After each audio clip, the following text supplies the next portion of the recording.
And so we're going to dig into a topic that for me initially was not very comfortable, because we're going to talk about some ways that you now as a Baylor affiliated personnel have some responsibility with bigger Baylor around stuff your student might share with you about their own experience as a Baylor student.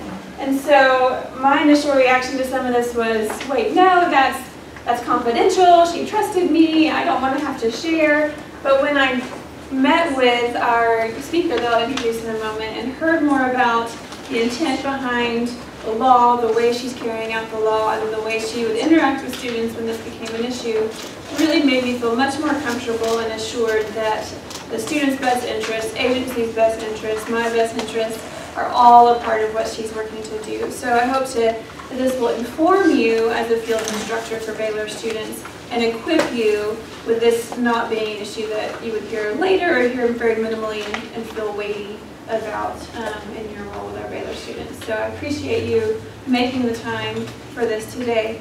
As Ms. Luce mentioned, we are recording it because it may be something that we encourage each year, people that couldn't come, to still go back and watch so that they're informed about what that means in their role as a supervisor.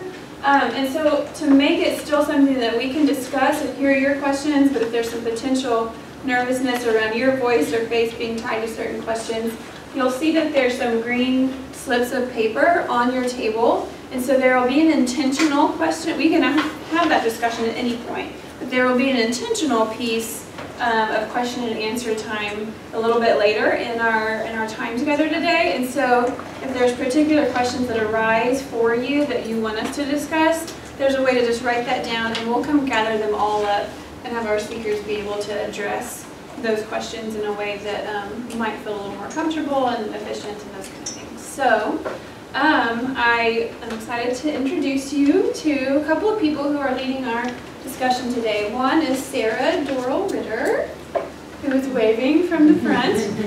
So she is an LMSW, a graduate of our program, and also now case manager and student life.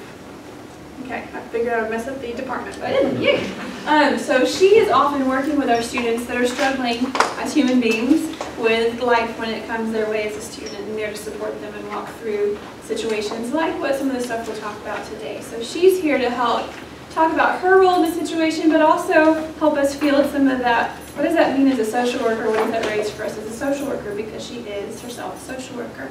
Also, I'm glad to introduce you to Patty Crawford, who is the Title IX coordinator for Baylor University. So this is her baby, this is her area of expertise and of her purview really here at Baylor. So she will be educating us today on what laws exist that inform our roles in this related to student safety and how Title IX, my first thought was Title IX means that women's sports get to happen here at Baylor, right? But there's a lot more to it that I needed to learn about. So she's going to share that with us today and look forward to handing that over to her. Thank you so much to Melody and Whitney, and Sarah is always an awesome resource for me because, so Title IX, we'll talk about it, and it's not going to make you fall asleep, I promise. We're going to make you get involved, you can ask me questions, don't hate me. Can y'all hear okay in the back, or do we need a mic? Yeah, I can do it louder. I can be a little louder. We do have Take it louder. A handheld mic as well if we need to talk it out, just in case. So, yeah, so I have an MBA, right? So I'm not a counselor by practice. My father's a psychologist. I have a brother who's a psychiatrist, a brother who's a licensed social worker. I have there's 7 kids in my family, so I could go on and on, but they're the ones. So if I have our problems, I know, like, you know, give them a text, especially the postpartum stuff that we always have going on. Some of us, unfortunately, have. So I greatly appreciate the work that you do, and it is a critical part of what I try to get students connected with when they're in my office, okay? So yeah, Title IX is interesting. So I'll just do a little short 101 on Title IX. And one of my staff people, he says, every time you start talking about the laws, Patty, everyone falls asleep, so don't talk about them too much. And he's a lawyer, so I take his advice on that. No, not happening? A little bit happening? No? Okay. Check, mic.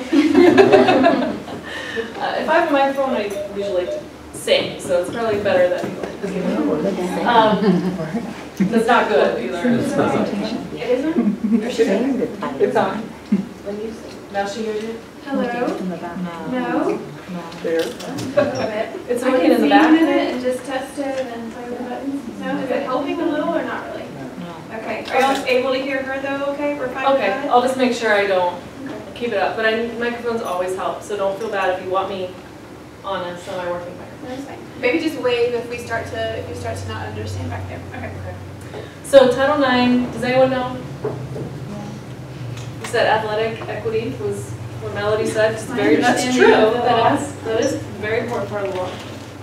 Sarah's not allowed to answer because she knows all this. Anyone else? So have you been reading papers lately, newspapers? What have you been hearing about universities the last couple of years? What have you been hearing negative, some of the negative stuff that you might be hearing about the universities, colleges? You guys like, Heisman Trophy winner. no, say it. Sexual assault. Sexual assault. How is sexual violence connected with Title IX, right? Okay, so Title IX is a one-sentence law, and it basically says every single person in an educational sphere, K through 12, higher ed, everybody, has the right to be successful, which means sex discrimination is not acceptable in that environment. So this started in 1972, right? And so what they did, the first thing was women's athletics. So let's get equity in athletic programs. Let's high schools, grade schools, colleges, let's get women up to par with the male programs. Not only having women in teams, but having the same scholarships, the same playing field opportunities, the same equipment access and facility usage. All of that is one of the 10 categories now of Title IX. So that was one of the original pushes, the strategies was women in athletics, and it's actually been phenomenal. Like, we have seen amazing growth. I mean, Baylor is one of the best because we have an awesome women's basketball program, better than our men's basketball program. So we like to, I think Baylor's done a great job with athletic equity. So sexual assault, okay? So throughout the years, we started seeing discrimination based on sex. Does that mean only women are covered under Title IX, guys? No, thanks. Men are also covered. We don't want an environment, a hostile environment based on discrimination of sex. We have affirmative action and EEO, which talks about all different types of discrimination. Title IX is sex discrimination, gender-based discrimination. So over the years, things evolved. They're like, hey, what's happening with pregnanting and parenting students? Are they getting discriminated against in their academic career because they might be having a child or be a parent? That's become a category. What about employment, right? Some Waco ISD people, Baylor people, Whitney, Melody, Sarah, and I were all covered under the fact that we can't be discriminated against as employees. And that's the same as admissions. We can't discriminate in our admission standards. We can't discriminate in terms of how we give scholarships in general, not just athletic scholarships, but scholarships. And so it goes on and on and on. So in 2011, the Department of Education, who manages the Office for Civil Rights, which manages Title IX, said, we're going to send every college and university and every K through 12 program a letter. Do you guys know what these are called? They send them all the time, hundreds of them, thousands of them. They're called Dear Colleague letters. So Dear Colleague, not Dear John, Dear Colleague. And then they go through these things. And so in 2011, they sent one in 2001, was like, hey, we think sexual violence might start becoming an issue connected with sex discrimination. So keep an eye out on it. Like, literally 2 universities started doing something, and Virginia Tech was one of those. They started working with the Violence Against Women's Office, and they're like the head of, they're phenomenal in terms of what they're doing, what they've done. But other people didn't really take it seriously. They weren't really pushing. 2011 came around. We got a Dear Colleague letter, and it said, hey, guess what? Research continues to indicate, year after year after year, that we have issues. 1 in 4 women, during their college experience, are victims of sexual assault. This is what the national research suggests, and it's been solidified over and over and over again.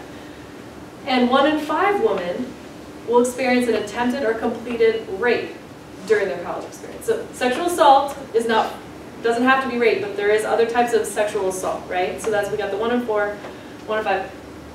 And Department of Ed said, This is a huge problem. Now we know that the age group is also susceptible whether they're in college or not. So we've got 18 to 24, and a lot of you work with women in all different ways, shapes, and forms, and men that are victims of sexual violence, but it's not necessarily related to college. But we also know college can be the cesspool of perpetration for a lot of reasons, okay? So they said, hey, you need to start doing something about it. What happened the last 18 months, they have put 106 universities and colleges on an audit list, and they're auditing these schools, the Department of Ed, and they're saying, if you fail this audit, there's 3 levels, if you fail this audit, we will take away your federal financial aid. What happens to a university or college without federal financial aid? There's nothing, you're done. Harvard could probably sustain. They have the highest endowment, I'm not kidding, like they could function without federal financial aid. And they're actually in review, both their college, one of their colleges, and the undergraduate programs. They're all in review, and so is the law school. So that's a big deal. You don't want the Office for Civil Rights coming in and wanting all your files, visiting. You're on this list. Ohio State was on the list for 3 years in review. You pay a lot of money out. So not only do you not want to be on the list, but you also don't want this happening to your students. And so so they said, hey, you need to do more. And Penn State happened. What happened there with the minors? You guys work with minors, you know the horrific things that happen to children in our culture. People knew about it, but it wasn't reported to the police. So all of a sudden, the last 18, 24 months, they've said, you as universities are responsible for letting all of your employees know, and people that students perceive as having authority at the university, that's you guys, that they have to report if a student says, hey, I missed class because I was assaulted last week, or this guy is stalking me and I can't handle it, and I can't come to this building anymore, so I can't come to class. What does that do? They can't be successful. They don't have equal opportunity to be successful, and they're not getting the same rights as, we know men are also victims, we know that, but we know that 20% of this is women, right? 20% of women are experiencing this. 1 in 3 women say that it's 1 in 10 women say that they've been stalked, and 1 in 13 men say they've been stalked. So we have really sad stats. Now, Violence Against Women's Act, does anyone know about that? You guys some of you are in that. Yeah, tell me about whatever you want to say about it, some of the new things about it. Well, I know that they are really behind. I mean, when I worked at the Advocacy Center, that was a part of our big grant funding for us to work with women who had been experienced violent crime, and so that's how I know about them. Absolutely. Wasn't it crazy that before this act in 1992, we didn't have these kind of protections? It wasn't necessarily considered a full crime, some of these things. So in 1992, the Clery Act came about, which Violence Against Women's Act is a reauthorization of Clery. So this is where everyone falls asleep. What is Clery? Does anyone know who Jean Clery was? Jean Clery was at a small university, living on campus. She was raped and murdered in her dorm, in the hall. Her parents were, devastated. After they were coming out of this mourning process, they started going and saying, hey, why didn't we know that there rapes happen on campus? They started digging. They found out that like 6 rapes and murders happened on that campus over a small period of time. Like, hey, as parents, we deserve the right to know what crimes are happening at the universities and colleges where we're sending our children. Our children have the right to know what's happening on these college campuses. So the Clery Act says every university has to report every crime and any crime that occurs physically on their property and tangent property, which you don't want to dig into the Clery handbook. Basically, it's like you have to publish it every year on your website, and you have to give it to the Department of Justice. We also publish it on our website. So, Clery Act and the Violence Against Women's Act is under the Department of Justice. Title IX is under Department of Education. How do they come together? Well, last year, they reauthorized VAWA again, and they call it a Campus Save, okay, Campus Save Act. And they said, you are now required as universities to train all new faculty, all new employees, all new students about reporting obligations, awareness about what's happening in colleges, how they can get help, what's a judicial process, what's a disciplinary process, and how to prevent violence. They also said, guess what? It's not just sexual assault or sexual harassment anymore. We're extending this to dating violence, domestic violence, and stalking. Okay? And the Department of Education said, yeah, do that too, to the Title IX people. The Department of Ed said, hey, every university has to have a Title IX coordinator, and you have to have a really clear judicial process for sexual and interpersonal violence. Why do you think us as universities, we need to have a judicial process, a disciplinary process as universities that's separate from any other type of process? You guys also probably know this better than anybody. What happens in the criminal system when, or even the civil court system, when someone files a charge saying I was raped, I was assaulted? What kind of things happen historically? What happens when they go to the police? What happens when they get maybe picked up by the DA? There has to be a non-biased accountability built into the system. Okay, and tell me what you think that means, or what you know what it means. So, in the case of Title IX on university campuses, there has to be a separate governing board to be able to display that non-biased and to review all the reports of sexual assault and crimes. Excellent. Really good. So I can apply. I'm probably going to have another position available the next year. You can apply. I work at the Family Abuse Center. I have to Yeah, so. I visited your site last Friday, and it was wonderful. I took a tour. I was there 2.5 hours. It was wonderful. So you guys do awesome things. I really. Anyone else? What happens in the criminal system? I don't believe them. They don't believe them, right? All through. Okay, what's some of the language that is used a lot of times? Like, What were you wearing? Alcohol. Victim blame. alcohol. She said alcohol. What are you wearing? Victim blame. Victim blaming. That's okay. Excellent. So what happens when they actually get to, if they even get to a trial or they even get to a court here? What happens usually? They drop the charge or they don't go through it. Right. 1% of reported sexual violence charges actually go to a hearing, to a court hearing in the criminal system. We know 80% aren't even reported at all. So you got 1% of the actual reported ones that actually go through. So there's a professor from Michigan State, and her name's Rebecca Campbell. She's incredible. Google her, look at her stuff. But she'll go through what happens in the police departments, what happens in the criminal system, and she breaks down these stats. And she talks about language and communication. What makes people shut down? You know, why no one believes the victim. They go, oh, you just had sex with a guy and you have a boyfriend, so you're just trying to, you know. I mean, just stuff you cannot believe. Rebecca Campbell goes into toxic immobility. You know, flight, fight, and then freeze. So people are like, well, why did you fight? Oh, you're drinking. Like, drinking is a pass to give someone the opportunity to assault you. Like, that's, okay, I guess that was his right. Okay, so this is the kind of stuff. So what happened, the federal government says, we're not going to make the judicial system change. We're going to make colleges change, and so we're becoming a pseudo-judicial process. And we use preponderance of the evidence standard. So that means more likely than not that it happened. So you just need 50% plus a feather, and we can expel someone for rape.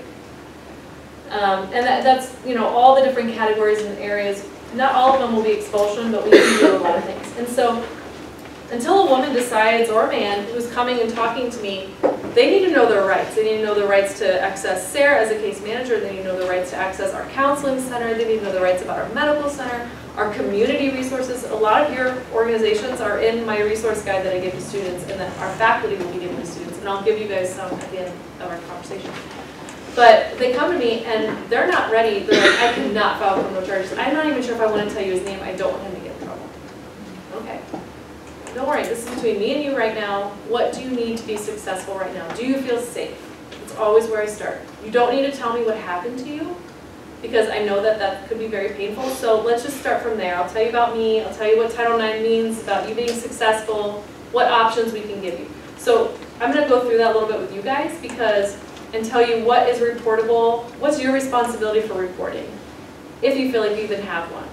But I can tell you that if they're coming to you and telling you they missed their afternoon where they're supposed to come and intern or do their clinicals, they're probably going to miss classes too, and that is also going to negatively affect their academic opportunity. It's going to affect their grades here, it's going to affect their ability to be successful, and so what I can do is I can work with our professors, I can work with the student and help them get extensions on assignments. Get into a site that works for them. We do all different housing, the crazy things that Sarah's seen some of the requests I get from students, and I say, I'll do everything you need within reason. Like, we'll do it because I want you to feel safe and successful. So that's what I do. So I do the remedial stuff, and here's all the different scopes. These are the 10 aspects of Title IX. And retaliation and harassment is where sexual assault and interpersonal violence is categorized. So as the university, we had to define these things, and so we'll give you, yeah, we can pass. I think I have enough. If not, it's on our website too, or I can give you some. We've defined these. I'm not going to read them to you. You can read them. You know what these things mean. But as a university, we define them. We talk about confidentiality and privacy, and all different things. But here are definitions. And so what is remediation and what's reportable? I talked about that. Title IX is about remediation, but it's also about prevention, right? So if I get, so say you tell me one of your Baylor students came to you and said, hey, I'm down. You can tell something happened. Like, she's different or he's different, and you're starting to realize something's going on. You guys have the skills to have these conversations with our students, so they're probably going to come and trust you with these conversations. You're not a mandatory reporter under Baylor system, but you could be. And so that's why Melanie and when you thought, like, hey, let's give them these tools, because if they come to me, they don't have to file criminal charges. They don't have to tell their story. They don't have to go through our judicial process. But I can help them get the tools that they need. Even I'll reach out. They don't even have to meet with me. I can just send them an email, giving them these resources, telling them who I am and what they do, what they have the right to do and not have to do. But every one of us deserves our rights, to know our rights, especially if we're going through a post-traumatic situation. We all know it's hard to process information. It's hard to concentrate. It's hard to sleep. So that's going to negatively affect them in the classroom, if they even get to the classroom, okay? So if a student comes to you and, let's see, who would like to, has anyone had an example of this? You don't have to be specific, but maybe something that was reported to you, and then I could kind of go into what I would do in my office, so you could feel comfortable reporting to me. You said, who's been doing this over 25 years? This is a bigger pool. Okay, yeah. Any stories? Yeah, I had one that happened just 2 weeks ago. Okay. It wasn't a student. Yeah. Can I use that example? Sure. Oh yeah, no, please. I go to church, church under the bridge, Yeah. and had Jimmy Doral said, I need your skill sets. There's nobody else here that can do this. And a young woman had been raped that morning and come to church on the bridge. And it's hot in Texas, so I put her in my car and asked her if that was okay. Had the air conditioner on. And proceeded to listen to her for over an hour. This was not the first time she'd been raped. She was living on the streets. And initially, I let her tell me some of the story. I think about 4 times in between I was offering to take her where she'd get medical treatment. Offered to take her to some of the various services that are on here. And she declined. And I think she declined because of how she's been treated before. When she was judged. But it didn't. She was just really full of anger. And so after about an hour of just spewing all this anger, she finally started feeling the abuse that had been against her. She never would let me, I mean, I was ready to walk the process with her, spend all day, you know. She never would let me do that. She let us do a few other things for her, but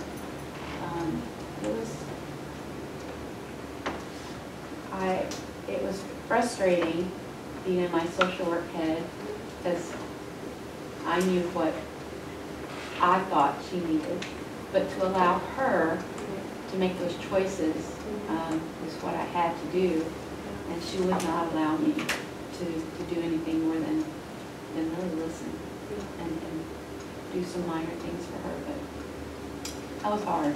That was really hard. That's a gift for you, for her, for you to be there and to listen. Because a lot of times, I'll meet with women many times.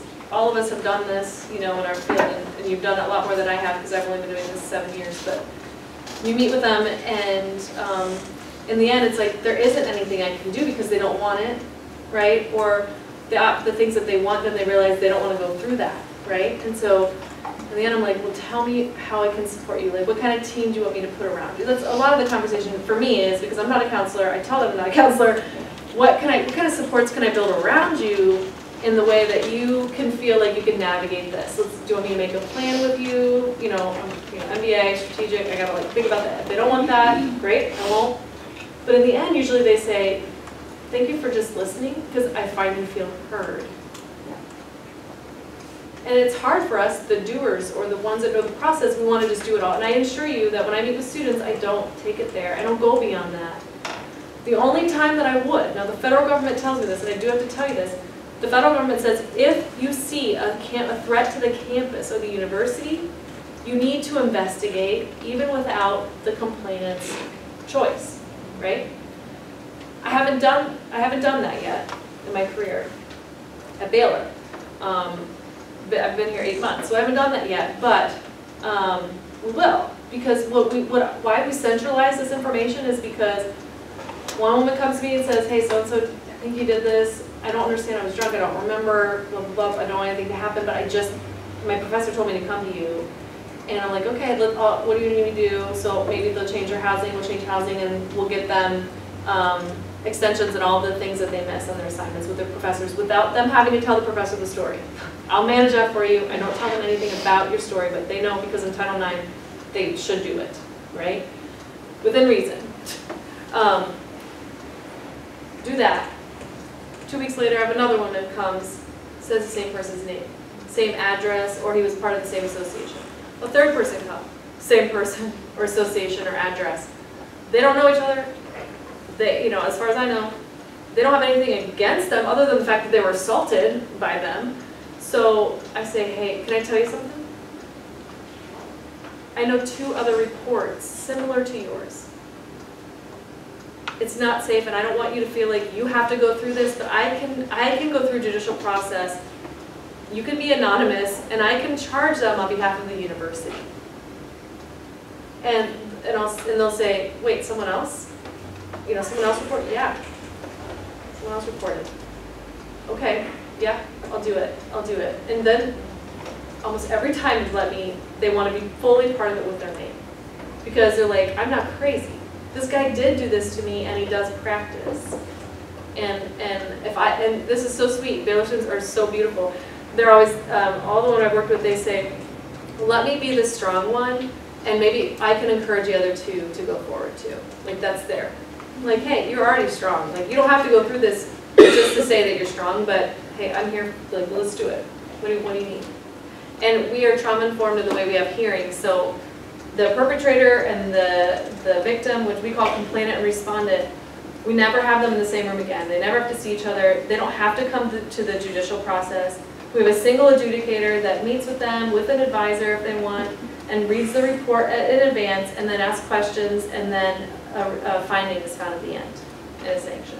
So like they never have to be in the same room with their perpetrator.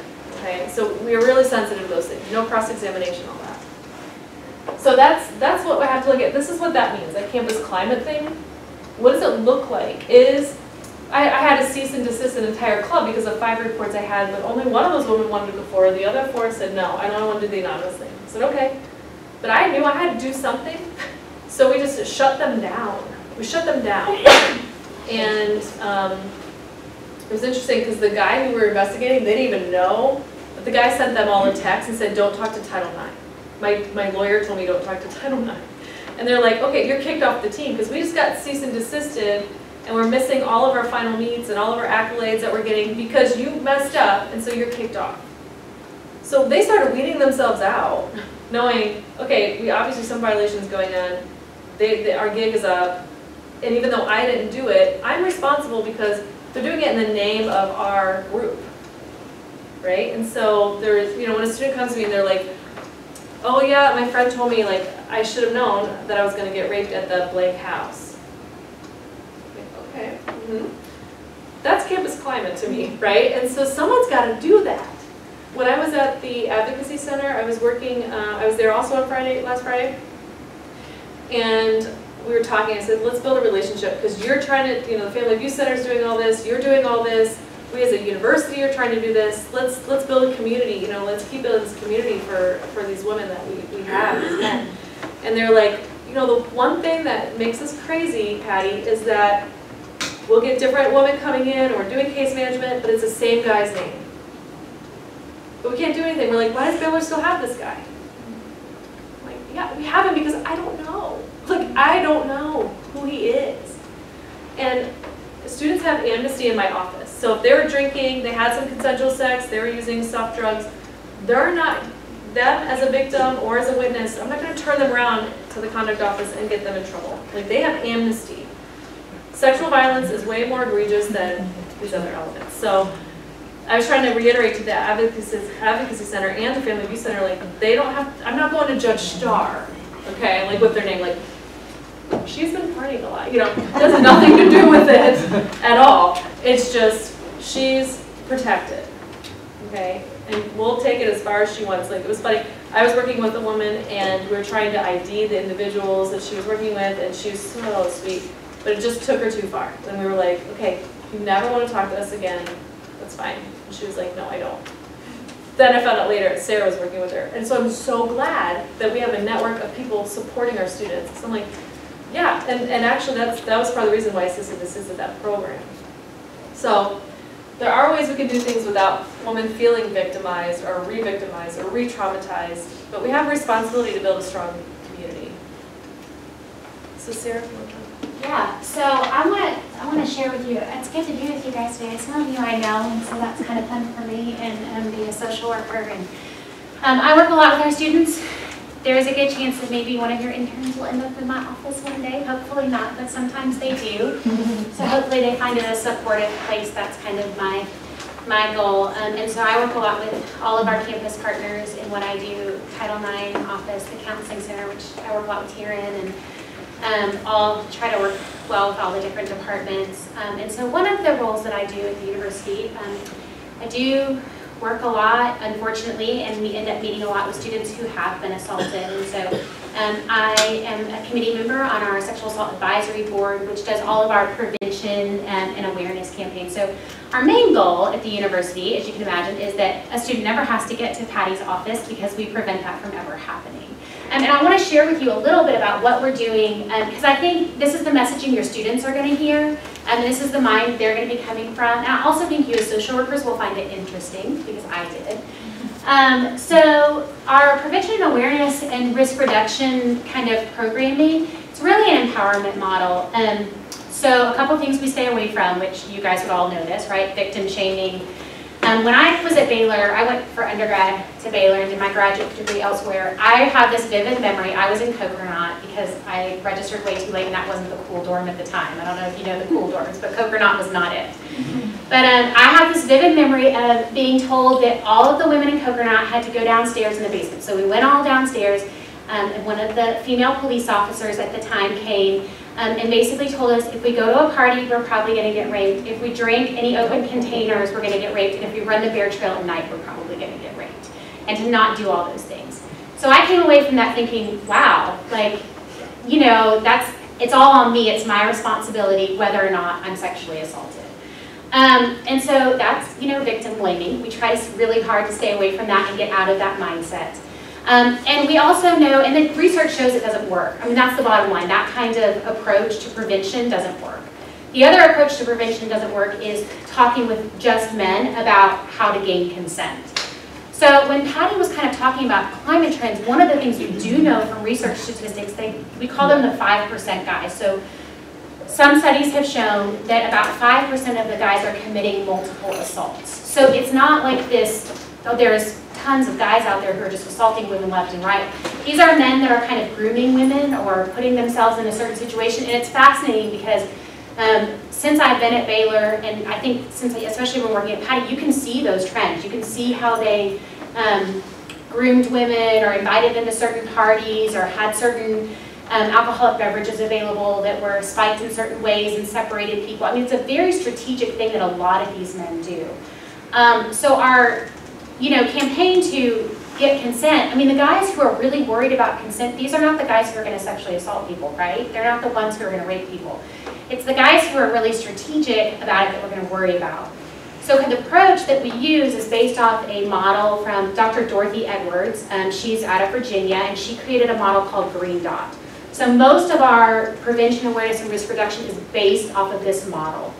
We are part of a national campaign called It's On Us, Be You. So I think we'll show a video later that's Patty and her department created that's really amazing and I think really powerful for our students. And so this campaign works on a couple things, and it's off of the Green Dot model, which says there's a couple things you need to do. The first is stop talking about what women should and should not do, and stop talking about how men can get consent. Talk about bystander awareness. Talk about, as a community, what can we do together to prevent sexual assault. The other thing she talks a lot about, and research shows, is social diffusion theory. So this idea that if you get high popular opinion leaders, so that's why we have clubs, Greeks, and athletes up there, to buy into this model, then it kind of diffuses. And then there's the idea that there's green dots everywhere, right? And so if there's green dots, people who are on board, who are working towards the goal of preventing and eliminating sexual assault, then that's going to eliminate all the other, like they call them red dots, basically, people who might be assaulted or something like that. And the research shows that I think about 1/3 of all assaults happen in the presence of a bystander. So let's start there. We know 1/3 of assaults probably could be prevented. That's amazing, right? So that's kind of the model we're going off of. And I'll give you a little background on the bystander intervention model because I think it's really interesting and also empowering. And so I like that from a social work perspective. And it's very simple, and that's what I love about it. There is a training that some of them, like Patty and her department and a couple others from the board who are available went to. It's a 5-day training in Virginia on this. And then I've done the train the trainer and some other reading and trainings on it as well. But it's a, we could say 3 Ds. And all of our freshmen, by the way, are getting trained in this. So we have a freshman event that we are in the process of trying to plan. It's been very tedious. It's for 4,000 freshmen, and it's sexual assault prevention. And we teach them the 3 Ds. And the 3 Ds are just, what kind of intervention strategy would you use if you were going to be a bystander? So we start them thinking that way. Would you distract, delegate, or be direct? So we have them go through these different scenarios. Let's say, I'll tell you the scenario we're doing at the freshman event, since you all won't be there. If you're at some kind of party, and there's a girl over on the couch, and there's a guy who's kind of creeping up on her, and getting more and more inappropriate, and kind of pushing her towards another room, or something like that. What would your response be to that? Are you the kind of person that would go up and be like, get away, let's go? So that's direct response, right? That's a direct intervention. We have a lot of people who feel comfortable with that. That's probably what I would do, honestly. When he was like, yes, she would. I probably would be like, well, you know what, just get off her and let's go. And then there's the delegate one. There's the one that's like, I don't know her, I don't know him, it doesn't look good, maybe she's been intoxicated all night, or maybe there's something like that. So you might delegate. You might find one of her friends or one of your friends and be like, hey, will you go check out what's going on, because I'm really worried about this situation over there. So that might be an approach that some of our students are more comfortable with. Our Baylor students, in my experience, tend to be very kind people, and they really don't like confrontation. And so some of them feel a little more comfortable. And you'll probably even find this with some of your interns. I think especially the BSW ones, when they first start in field, if they're placed in a hard situation, it can kind of make their stomachs turn and they get real anxious about it. I can say that because I taught a seminar class that was really, it's interesting to see how they develop over the course of a year. And then there's the distract one. So this one's kind of comfortable for those who are typically like, maybe they're the life of the party, but they don't want to cause too much drama, but they kind of want to stop what's going on. So it's like, do you go up to someone and be like, hey, like, I think your car might be getting towed, or spill a drink on someone by accident, or be like, hey, my friend said that they wanted to talk to you, or something like that. So distract them from the situation to remove them from the situation. So it's really all about prevention, and we keep it there. We don't go, even when we're doing the trainings, we had a meeting today about how we're presenting this to our football team. And when we do that, we really try to keep it there. We don't go into the victim blaming. We don't go too much into consent. I mean, we give them some of the same statistics we've given you, but we try to really keep it on this empowerment model. We're empowering each other to stop sexual assault. You can get buy-in with that. What you can't get buy-in in is when your students are sitting in front of you and you're telling them all the things they should and shouldn't do. That just doesn't create buy-in. They don't get it, they don't want it, and their defenses automatically go up. And especially, I think, with some of our men, because then they feel like you're telling me that I'm a rapist. That's what you're telling me. Or you're telling, and the females feel that way too. I mean, I remember sitting in that freshman session thinking, well, I mean, I'm just a sitting target. Like, there's nothing I can do, and it's all my responsibility.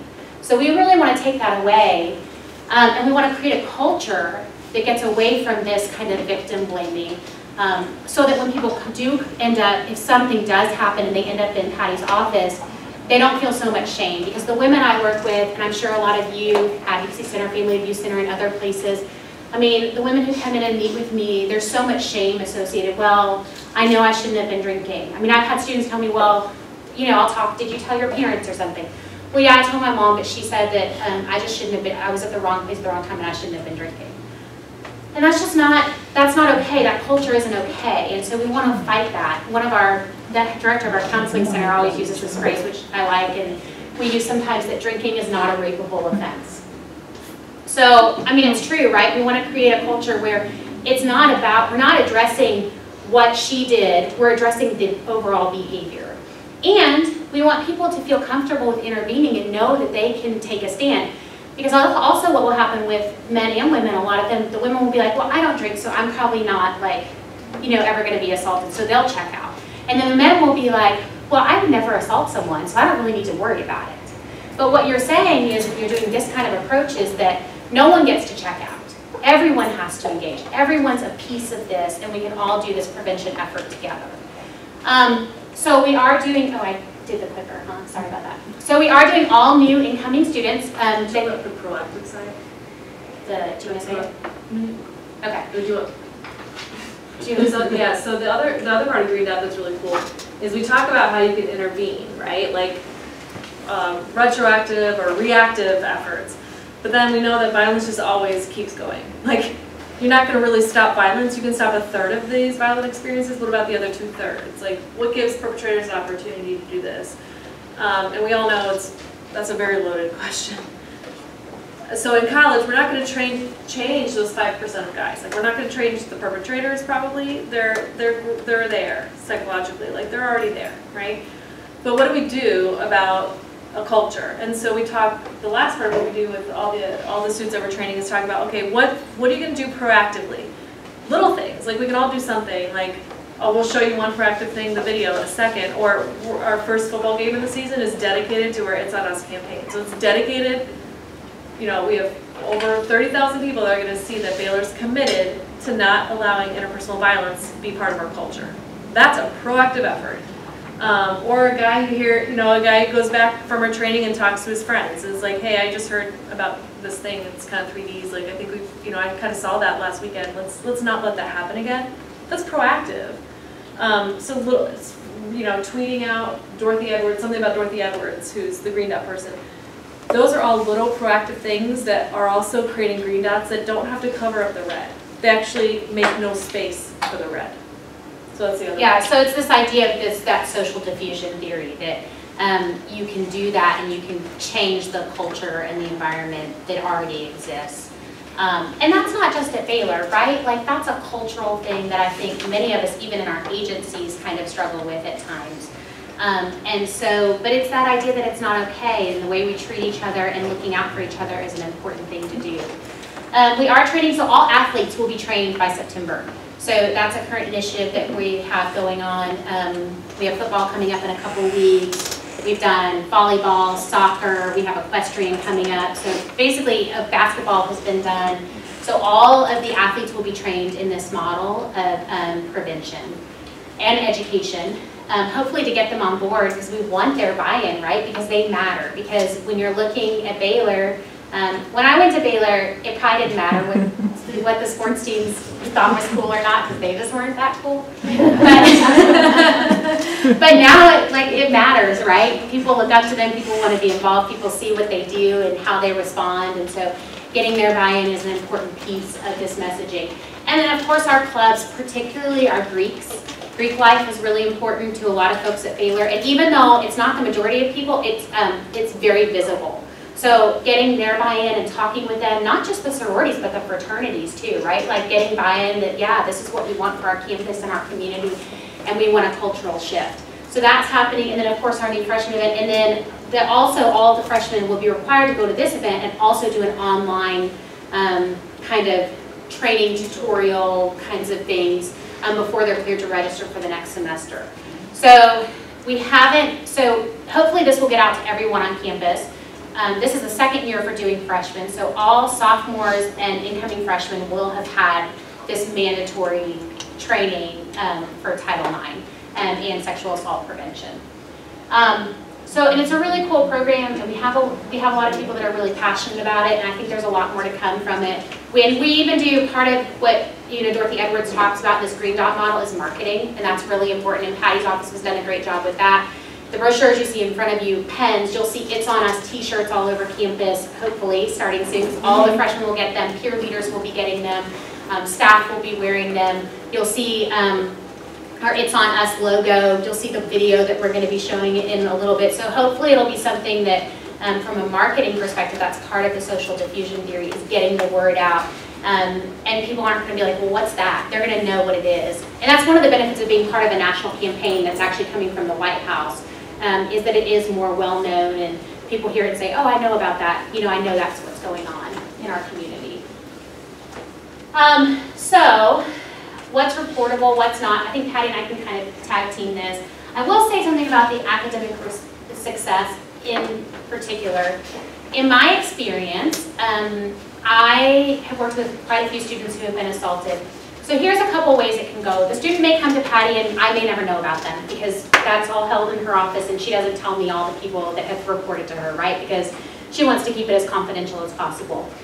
But then what will happen is all of a sudden I'll start getting reports about this student all over campus. So they're not showing up to their internship class, right? And so someone's called me and said, hey, this student used to be a straight A student. I do not know what's going on.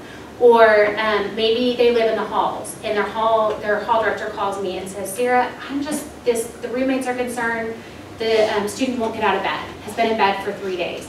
And so I'll start getting all of these reports all over from different places. And honestly, it sounds extreme, but that's what happens. People care about students, so they take the time to report them and let me know what's going on.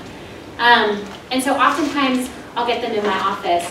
They stop going to class, they're not doing well. And they say, I was assaulted over spring break, or I was assaulted last semester, and it's really bad, and I'm scared to go to class. He's still on campus. So in my world, while I want to honor them and say, if you don't want to report it, you don't have to, but what can we do to make this experience easy for you because you're not being academically successful in that case.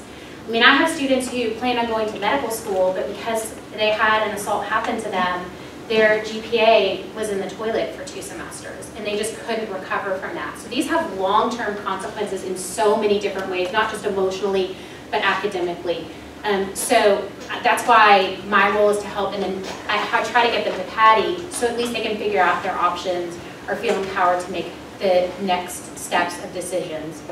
The other thing you need to know is that I'm a mandated reporter, just like everyone here, in terms of if a student comes to me and says, I have been sexually assaulted, I have to tell Patty, and then the university is on notice, which you can talk about in a little bit.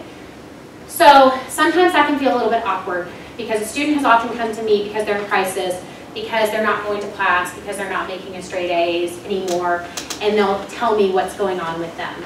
So those conversations can be rocky. You all are all social workers, so I trust that you can handle it. But usually I handle it something like this. It's like, wow, I'm so sorry this has happened to you. I want to help you moving forward. These are the things we can do. We kind of talk about where they want to go from there. And then somewhere in that conversation I say, look, I have to report this to our Title IX office. This is what that means. I explain what that means. And I explain what the reporting means. So it generally means that I send an email to Patty and let her know, the student that has reported it to me.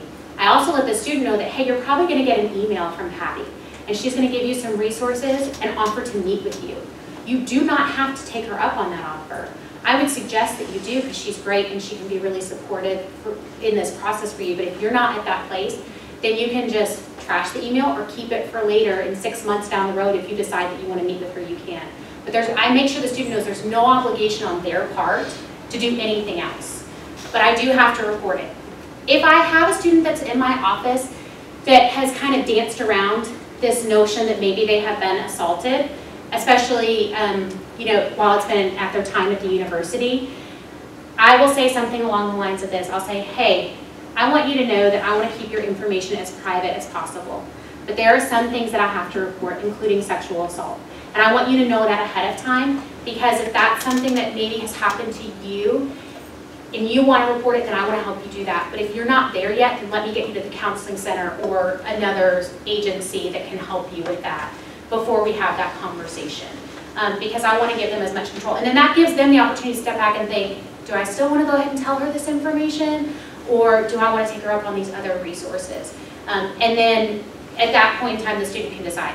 Usually if the student is at that point, they will share with me what's going on, and I can refer to Patty. And honestly, I don't think I've ever had a student be mad at me about that. Like, they just understand and they know that I'm really here to help them. And I just try to do it in a really kind and compassionate way, that they know that it's really their choice and I want to make this as easy on them as possible.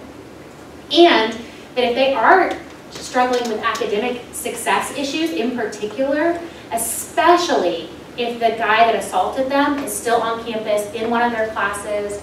I had a student a couple semesters ago that, incoming student at Baylor, really naive and just so kind, and met this person on a social media site and wanted connection to someone at Baylor. They had really nothing in common except that they were both coming to Baylor. And ended up in a relationship with him, even though I don't really think she wanted to be in a relationship with him, but it was like, freshman, didn't know how to say no, didn't know how to say like, no, I don't really want to go on a date with you. Long story short, he ended up stalking her. He was also in 2 of her classes. She had to get a new car, she had to, it was just this huge kind of fiasco. And so my goal with her was like, okay, so this isn't okay, we need to get you out of those classes. We're at the point in the semester where you can't change classes, you're too far in, so what do we do? And so I was able to help her problem solve that and figure that out in a way that, for her, she felt safe and comfortable in resolving that situation. So even if she had or hadn't gone through the Title IX office, those are the kinds of things we want to do. She doesn't have to report it or go through the Title IX office. She can even meet with Patty, but she doesn't have to do the Title IX process in order to get some of these accommodations. We do say reasonable accommodations because there are some things students will say like this. 2 months after the semester ends, and they'll end up in my office or Patty's, and this happens frequently. I failed 3 of my classes last semester. Baylor allows you to do drop pass on a couple classes in your academic career. Now, 2 months later, can I please go back and have those as pass-fail classes? Because it was like a D or something like that. So they want it to be a pass versus a D on their transcript. We can't do things like that retroactively. That's not an accommodation that we can make. So we do work with students on what's reasonable and what's not. We want to be supportive, but there also are some things that we can't do. So do you want to go over what's reportable and what's not? So that's why we want them to report as soon as they can, because we can help them in those classes. Now on the other side of that, I had a woman come to my office and she said, I'm really scared to talk to you. I came to Baylor 11 years ago. It was the second week of classes, I was at a party, I had too much to drink, and my friends dragged me out of a guy's bedroom, I was naked, and he told everyone, hey, there's someone naked in my bed, deal with it, as he came out of the room. took her out. She was 17. She was a minor at the time. Everyone was trying to help her, hall directors, different people, but in the police, she reported the police. The police did kind of a, can I just say, half-assy job in the report. Can I just say that? It's not our current police chief or our security. I wasn't here then. So she kept trying to be successful at Baylor. She went over 4 semesters with a 0 GPA. She could not do it. She wanted to go to Baylor so badly. She didn't tell her parents. She told the police that they couldn't file it, not to file the whole report because she didn't want her parents to know because her mother was in an abusive relationship with her stepfather and trying to go through divorce. And during that time, her mother became disabled from the abuse. So she's like, I can't add this to my parents. Like, I can't do this to my mother. So she didn't make it to Baylor. That was 11 years ago. So she's at my office this summer and says, I want to come back to Baylor. I want to finish. I said, okay. You know, what's so great about Baylor? Let me know, like, what's your connection with Baylor? She said, all I wanted, growing up in poverty, was to go to Baylor and graduate. I wanted to have a Baylor degree. And she's like, you know, this happened to me, and I got kicked out of my dorm. I got, like, just everything bad happened to her. I mean, it was terrible. Her best friend's boyfriend was best friends with the guy who assaulted her. And so she's like, I want to come back, but I think I need your help. I said, okay, I will do anything you need within reason to get you successful here. After a month, we found out all of her loans were in default from 11 years ago, so she wasn't accessible to financial aid. So we got those situated. We got her connected there, without her having to tell every single person why she left. I mean, everyone was like, well, why did you leave 11 years ago? Why did you have a 0 GPA? I said, okay, every time they ask you that, tell them that you have a situation related to the Title IX office and that you know, you have the opportunity, you need to do this. And I will call them beforehand. So we navigated that. Long story short, she got a fresh start.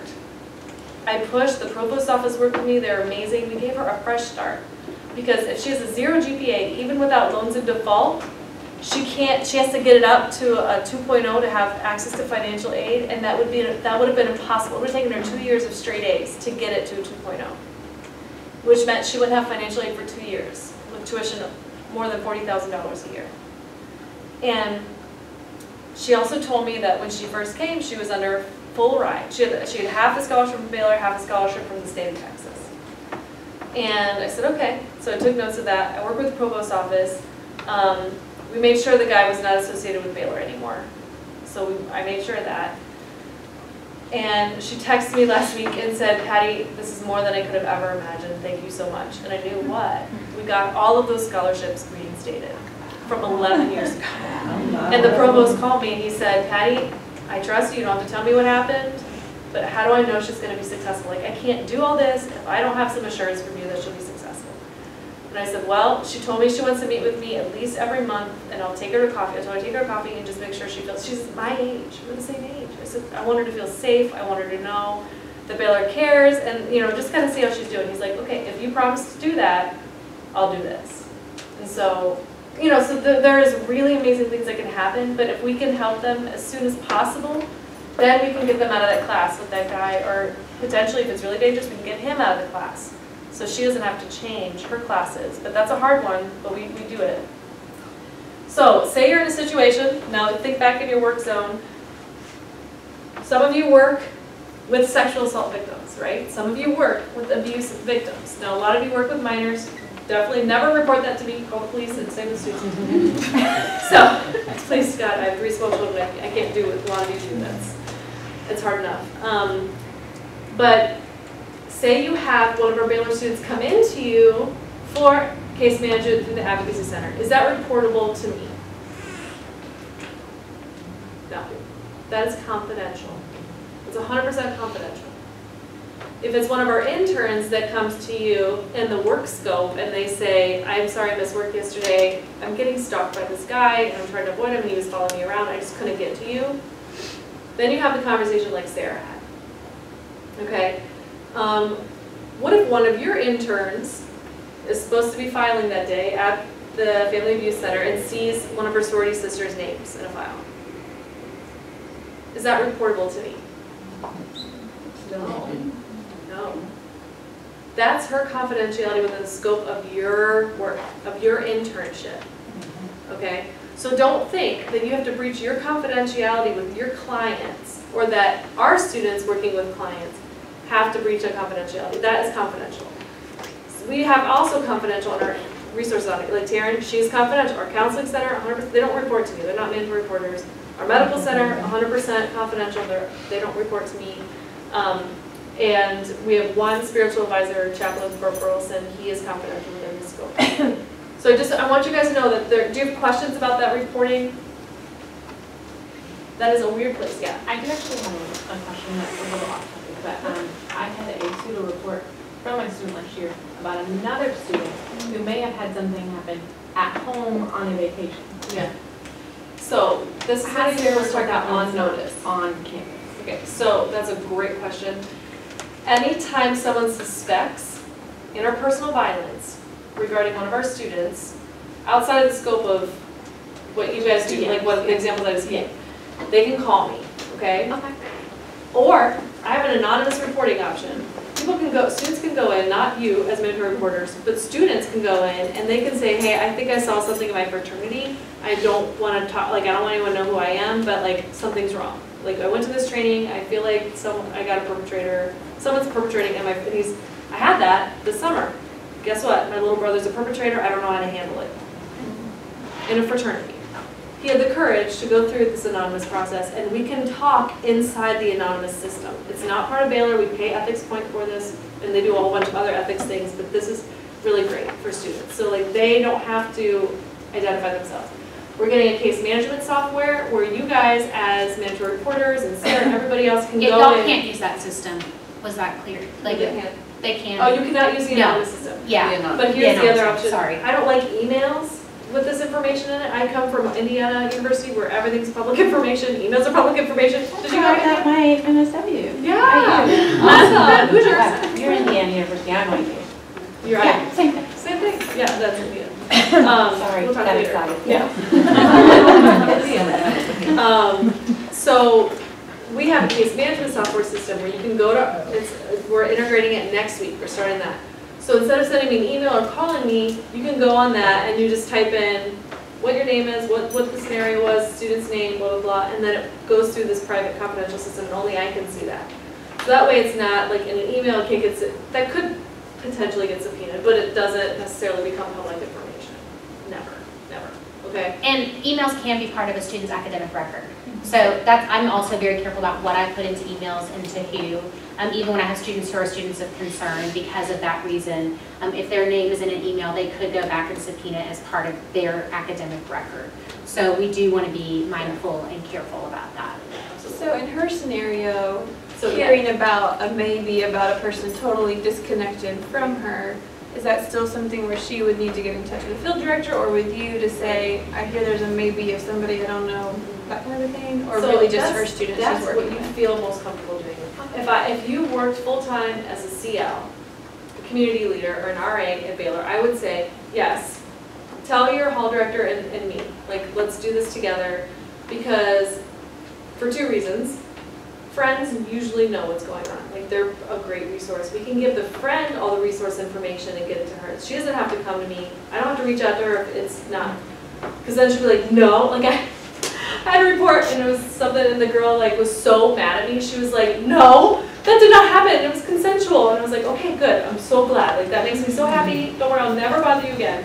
I was like, okay, good. The question about home, At the home, they're still covered under Title IX. So say one of your students, they were on spring break, they were home, it happened 2 years ago, whatever. If it's affecting their academic opportunity, That's what I was thinking. It's still going to have a still huge impact, even if the perpetrator's not sitting in campus. and there have been times that I've seen this situation where maybe it happened at home, but then the next year the guy applied to Baylor. So that's happened, or the guy has shown up to campus randomly and like just shown up to the student's dorm or to their apartment. So that's the other reason, is because it can become a campus safety issue. And that doesn't always happen, but we have had a couple of cases where that has been the case. or so students might say, well, it happened off campus, it's not a Baylor person, you can't do anything. We can do a lot for, like, we can give them all the counseling resources, we can help them get extensions on their assignments, like, that's just stuff that we do. I couldn't adjudicate, right, because they have to be two parties in the university, parties, no, they don't have to both be students, we have things that happen with faculty and staff too. But that's not all we do, right? So it's a great question. But it's up to your discretion in those situations. Once I know, I'm on notice by the federal government, and I have to do something. That could just be ensuring that I got resources to the individual. That's like the baseline. Making sure they're safe. And like that example, I had a student saying, I'm being stalked by my ex-boyfriend, he's in New York, blah, blah, blah. Well, guess what? He tried to transfer. And I was able to get that, not an opportunity for him.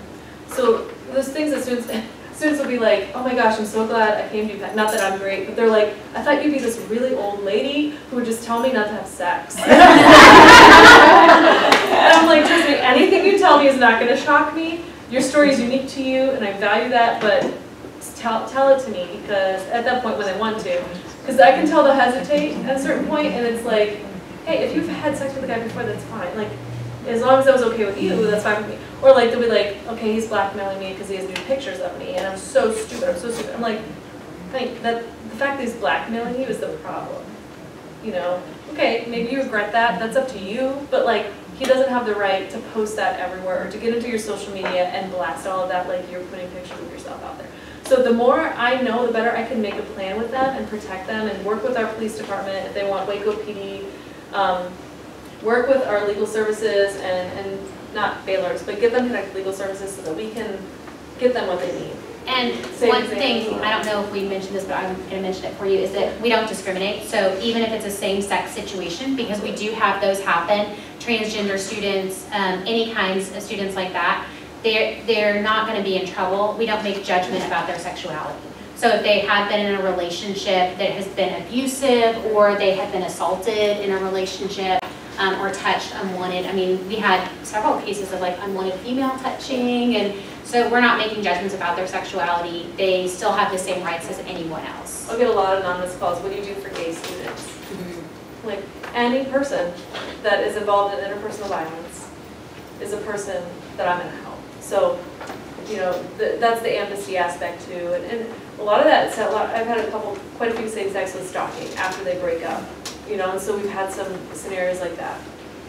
And we also want you to know that this is a reciprocal partnership. So it's not just you guys feeling responsible for your clients or your interns to us, but we also want to make sure our interns are not creating a hostile environment in your agencies. So that means if you feel like one of our students, you know, is creating a hostile environment, you know, contact Melody or Whitney and we'll connect. Oh yeah. gosh, Right, I know. We don't want that to happen. And you know, it's good to report that because they might already be in my docket, my list, right? You don't know. We want to have strong relationships with all of you. We want all of your environments to be hostile and sex discrimination free. So we want you to know that. And then also to think, so we're going to take a break in a second, and then we're going to dig into some deeper scenarios and kind of work through those. Yeah. Were you raising your hand? Oh, sorry, I saw that. Okay. So we're going to dig a little deeper into scenarios, and we can do more questions and answers at that point. I think, is that the last? I think that was. I think there's one more, but we kind of went over. That kind of did that. We did that. So we're going to go. Yeah, we'll get into scenarios. So, how long do you want? Let's do maybe a 10-minute break. Is that fine? And then if you have any questions that we didn't get asked, you can jot them down in a foldable green sheet and stick it up here, and we can see if there's room to work those into our discussion when we get back from the break.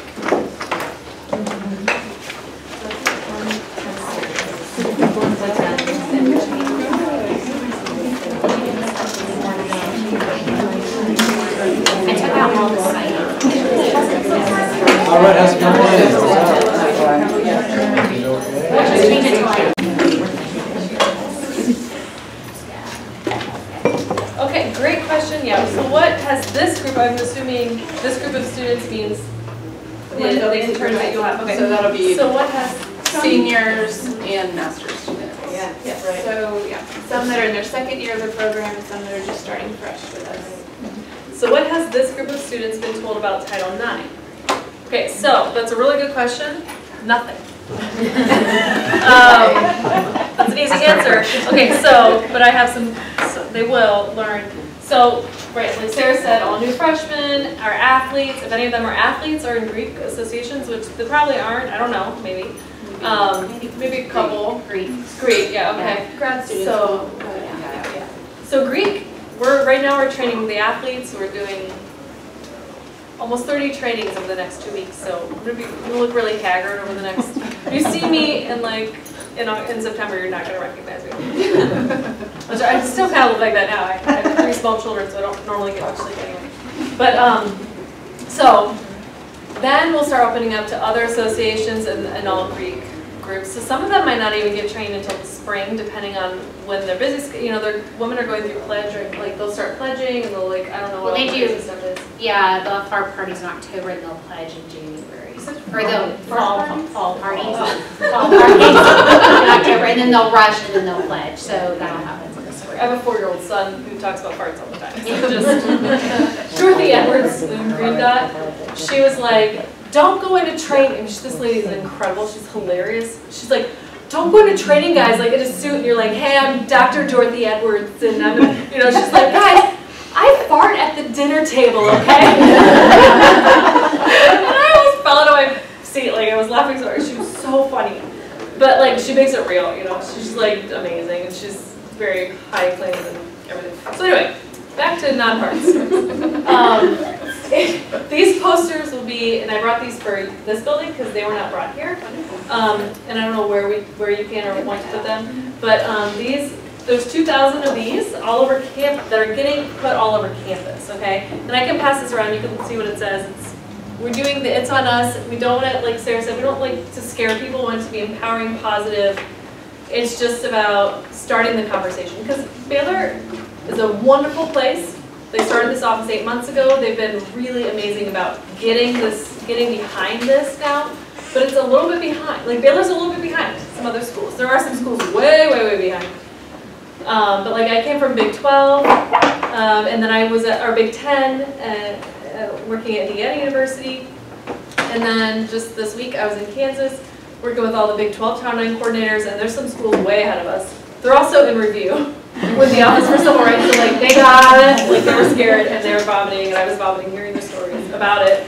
But also, the OCR was also there at our meetings. That was really great having them there. I gave her like flowers, I brought her candy, I gave her pedicure while she was talking. Patty, you did tell me about that. Can I share what you said about that meeting?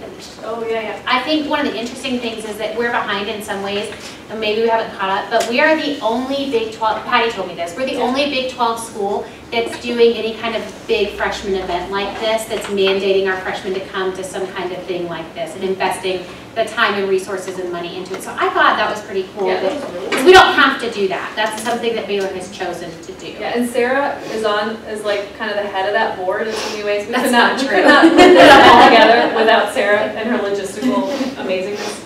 So yeah. Y'all had mentioned earlier about that there will be some kind of computer Okay, thing that so they'll be doing. oh, the online course, yeah. Yeah, I was just wondering why isn't everybody on campus doing the online course? I would love to do that. The problem is there's a registration hold that goes along with it. So I think our enrollment office would want to cut my head off because basically it would stop matriculation. So it would stall our enrollment. But I'm going to fight for that as we go. The goal is all new students get trained every year, and it's ongoing and it's effective, and you keep the conversation going through all different things. We have Katie Kostner coming. Do you know Katie Kostner? She founded Take Back the Night. She was the first woman. She's the CEO of Take Back the Night. She was the first woman she was on Time Magazine in the 90s on the cover because she was, what they said, first person to report date rape. So she termed date rape. She's coming. She's talking to all of our athletes on Labor Day. And then we have Beverly Gooden coming in the spring. I partnered with our Leadership Academy and the School of Education, and we're bringing her in.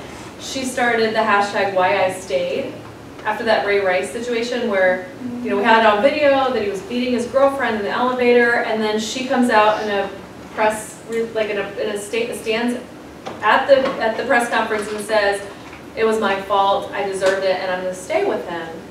And then she was getting ridiculed, right? And so it was like, wait a minute, what's happening? Like, it was just crazy. So Beverly Gooden started this hashtag on Twitter saying, telling like her story in 100 characters with the hashtag why I stayed. And it became the top trending hashtag that week. So many women were saying, hey, I stayed in an abusive relationship too because of this. Now I'm better, or I'm in an abusive relationship and this is why I stay. This is why I'm in it. So it's like this really kind of breakthrough conversation on social media. So we're bringing her in the spring. So like we're keeping the conversation going. The green dot methodology, like Sarah was saying, is you actually find the influential people on campus, not the captains or just the athletes or the presidents. It's actually the cool, like who are the cool people? You find those people and then you invite them to come to a day-long training on green dot. And then you make no obligation, they just go out. And you don't give all the freshmen t-shirts like we are, because it automatically becomes uncool, I guess. And we're trying to, I spent $25,000 on these t-shirts, they're gonna wear these. But anyway, you put them through, and then they go out and they start, like Sarah said, the social diffusion theory, they make their own change. So you don't mandate it. You don't do it. So Green Dot says that, and I totally get that. Like, that's amazing. But the law tells me I have to train all new students. I have to train all new staff and faculty. All of our faculty and staff that are full-time and part-time faculty, some of you are part-time faculty too, you will get an opportunity to take an online course about Title IX and VAWA, 30 minutes. It's amazing. It's really, I didn't make it, that's why it's so good. I bought it from a company. We went through 9 different vendors to pick, this is the best one. This is really good. So all of our faculty and staff will be trained to understand why this is important, how we can be involved in the movement, and why they need to report. And I want you all to know that no one here has to investigate these. I don't want you to. I don't want you to feel like you have to mediate these. Let's not, you know that as social workers, but some people don't. Like, I've had faculty, they're like, well, I sat them down in the same room and we had a conversation. I was like, okay, oh sure, all right. Like, I'm trying to build trust, with faculty. I'm like, okay, let's talk about that. Let's tell me, and I'm like, oh my God. So we don't want that happening. We never want anyone to feel like they have to approach each other in these situations. So also there's no statute of limitation. That's one thing I forgot. As long as any party involved is part of the Baylor community, we can give them resources. We can give them accommodations. We can give them support. Like I said, I get all Waco PD's police reports that are tangential to the campus. So I'll get a police report about one of our students maybe acting in a violent way against a woman in the community who's not related to the university.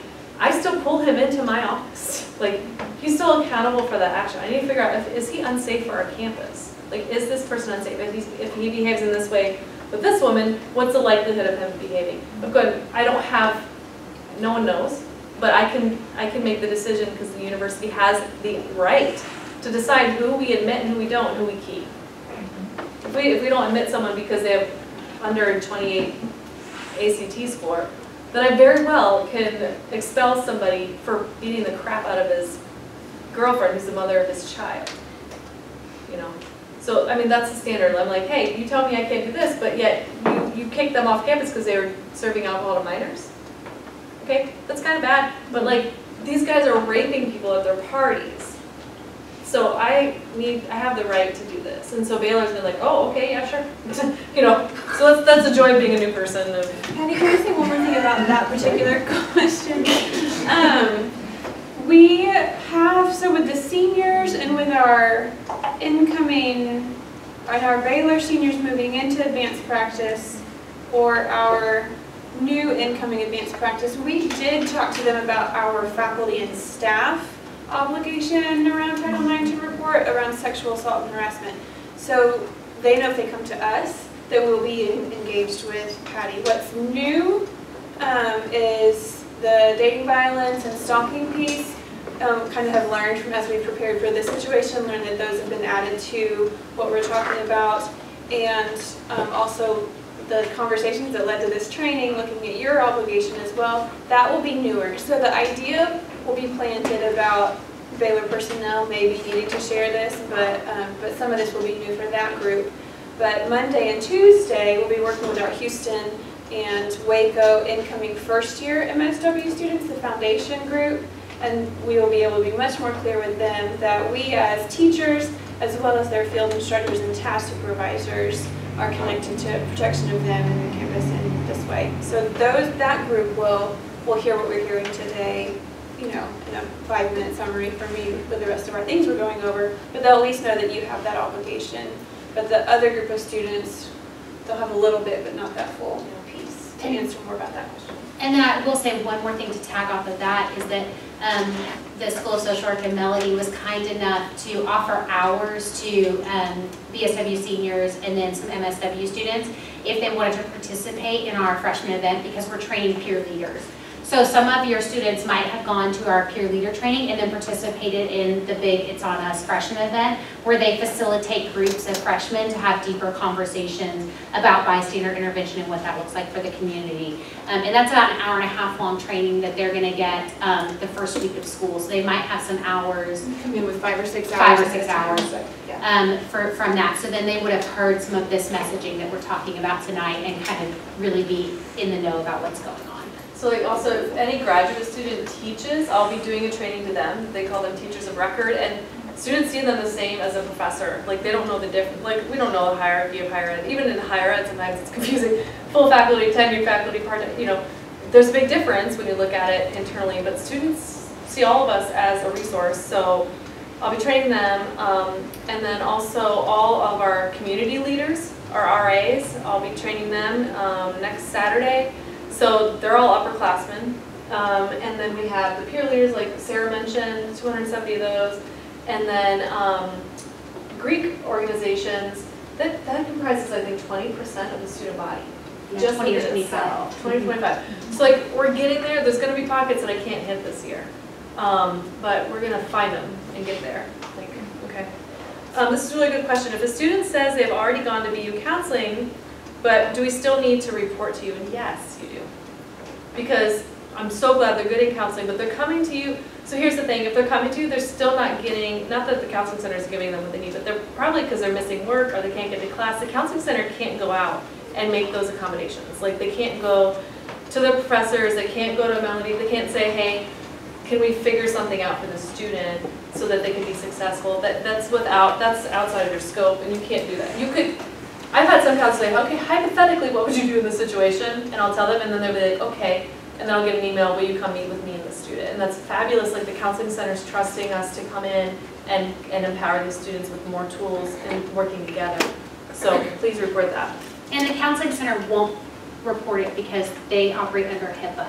So they're never, if they have lots of students that just come to them, that never report it to Title IX. So if you're the one to hear it, then we're assuming you're the mandated reporter in that incident, since that's not falls under the counseling center's, scope of practice. And sometimes I get calls from faculty, and I've already been working with the student, like I already know. So then I'm like, okay. So then I'll go back to her and say, are you needing more in this area? Like, what do you need? So let's see what's going on. Does Title IX address if someone discloses sexual abuse by a parent?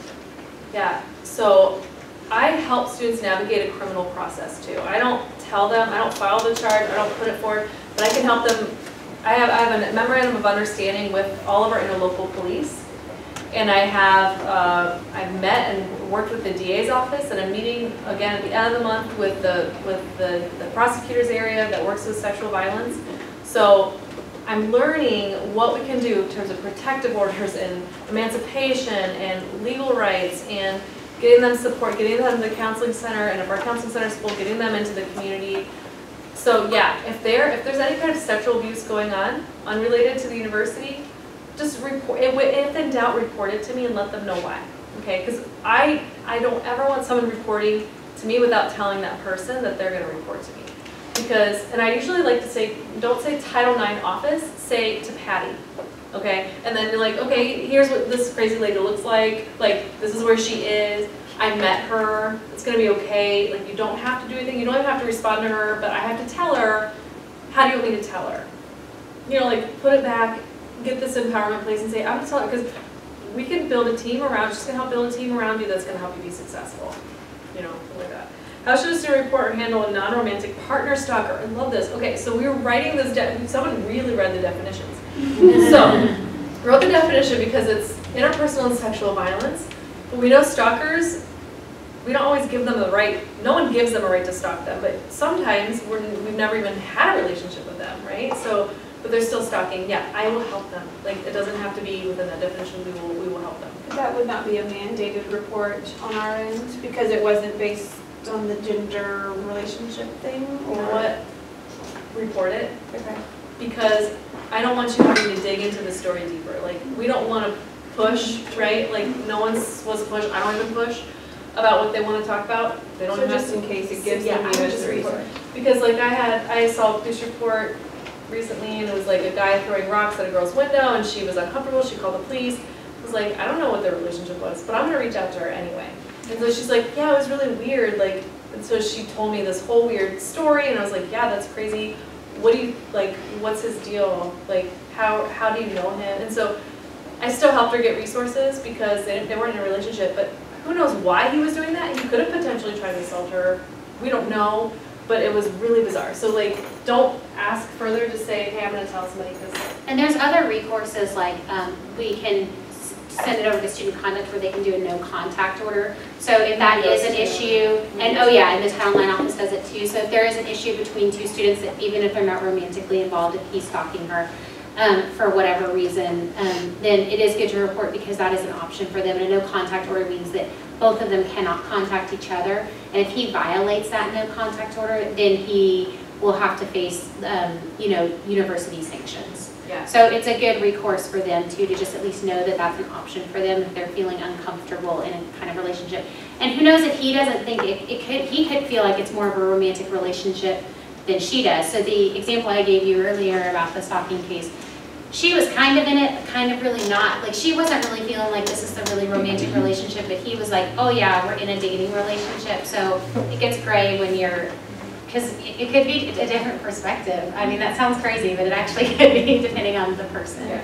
And we when I get reports, I am in the mind, I don't say I believe you because I also have to go through a judicial process with them, but I say, yeah, this is a problem, your story is important, here's what we can do. Like, what would you want to do? And then if she says it makes me uncomfortable and it's affecting me, I don't care if they had sex or not. I don't care if they were dating before. We're going to help her in that situation. I mean, I do care, but that's not going to make or break who helps who. And every week I have a case management meeting that I pull together with the head of judicial affairs, the head of Mark Lewis Scott, who's the assistant vice president for student life, the chief of police, HR, and the provost's office, and we talk. Like, we get together. So things don't fall through the cracks. We don't want silos in what we're doing. And so I'll tell the chief, hey, how do I get a protective order? Like, I'm getting pushback from this detective, and then we'll give you this, and blah, blah, blah. You know, so we really figure things out. So we're not in a silo. Okay, so should we do scenarios? Any other questions on any of those things? Okay, so what we're going to do is we're going to break up in a couple groups.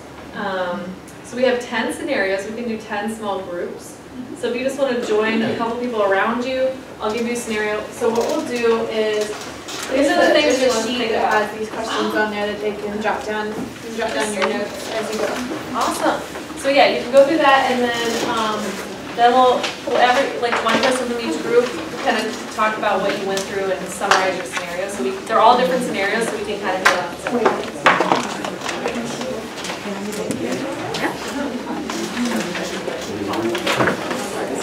You guys got a short one.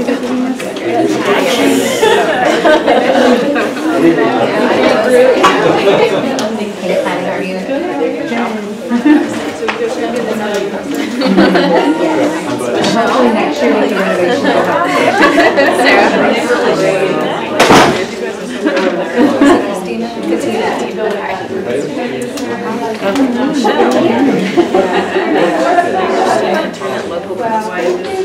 Works super college, shooting in Baylor. Yeah, I was like, okay, we're fine. One day to pass what command she received a call she is suicidal there are my I'm trying to connect with her and the recording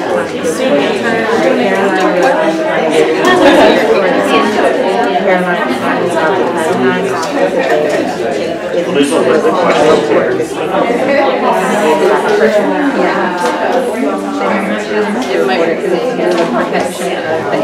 Right. I probably would still tell her the resources available to her if she chose to, like, just say no, but she wrote it, say, help, like, a professor between the accommodations, here's Patty's information if you'd like to.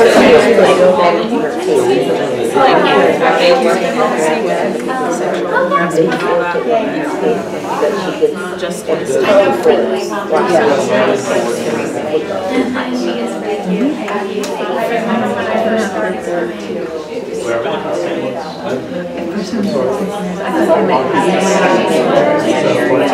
And I was just like, I don't really, I'm not up for that. It's Friday afternoon, folks.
We don't push it too much for them, but they don't even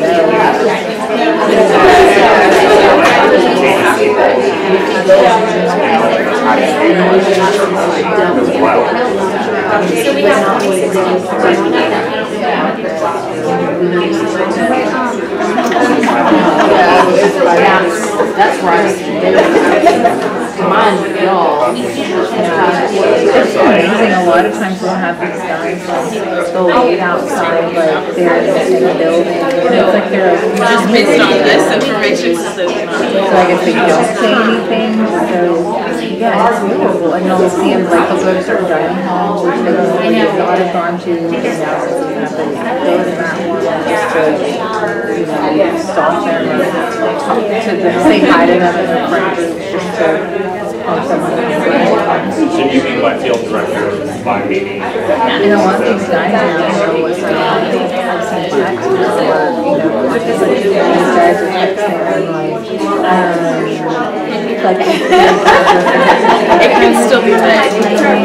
I will even say you can get together. Like, they're trying to make it sound like we're outside of, like, controlled schedules. Yeah, and these girls are from certainly it is like, I really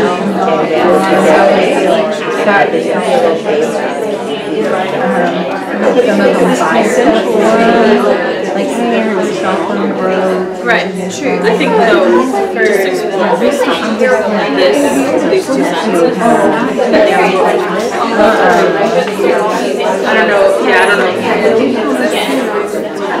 Yeah, I mean, it might be reportable to somebody else, this is all not essential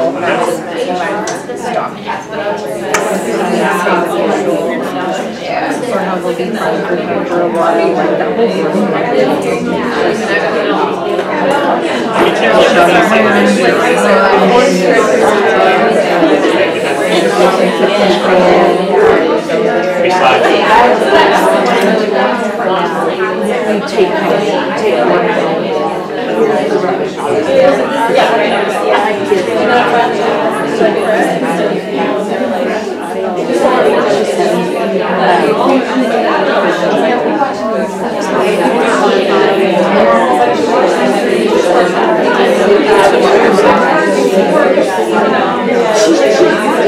I think as they're asking, how do you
Is anyone done? Is anyone done? You guys are done? Hey, you know how I operate? She got it. He just got to control it.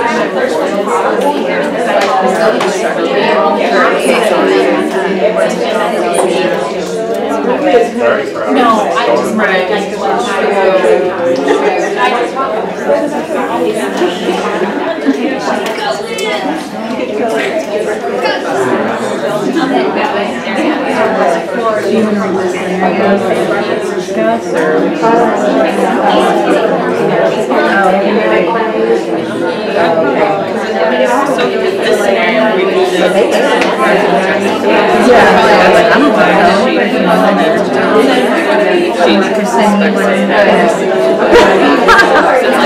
I don't mind speaking up if you want to. trouble, or I don't know. So we just don't know. We really don't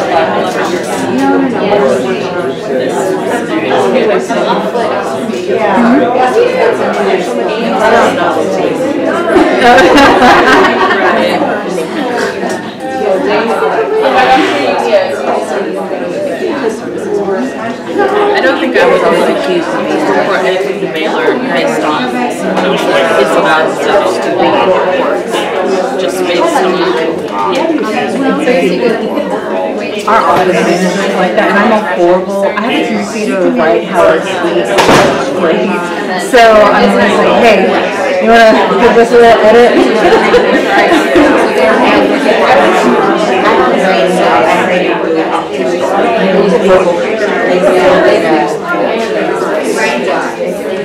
Jimmy.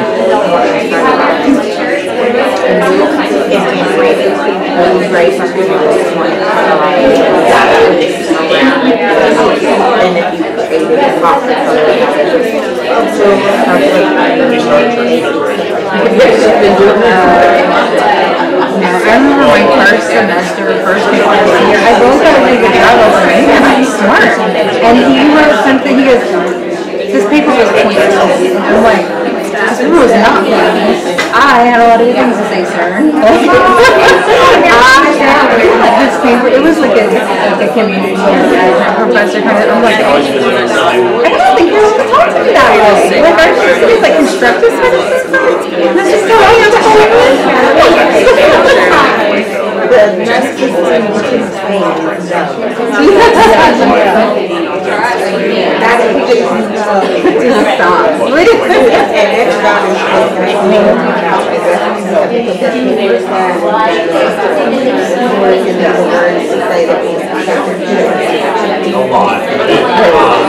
Part of me got really sad. I was like, that's the sign, that's the sign. It's not my fault that it's pointless.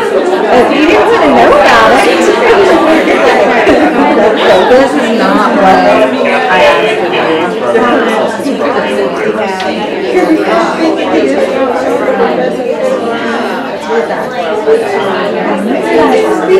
I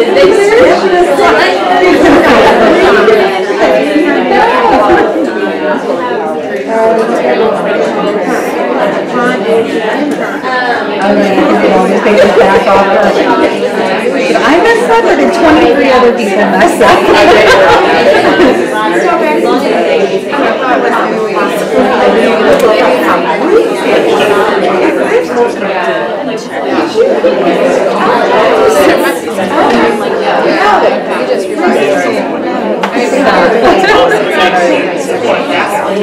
I was initially going to do it, and they were talking about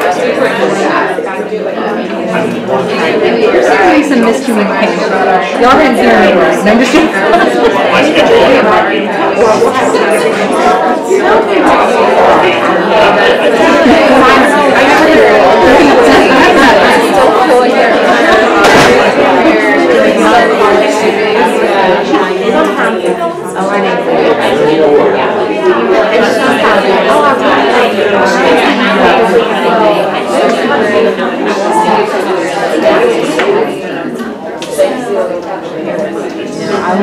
I'd rather do a presentation on paper. Why don't we do a presentation? Everyone's like, I'm like, I hate doing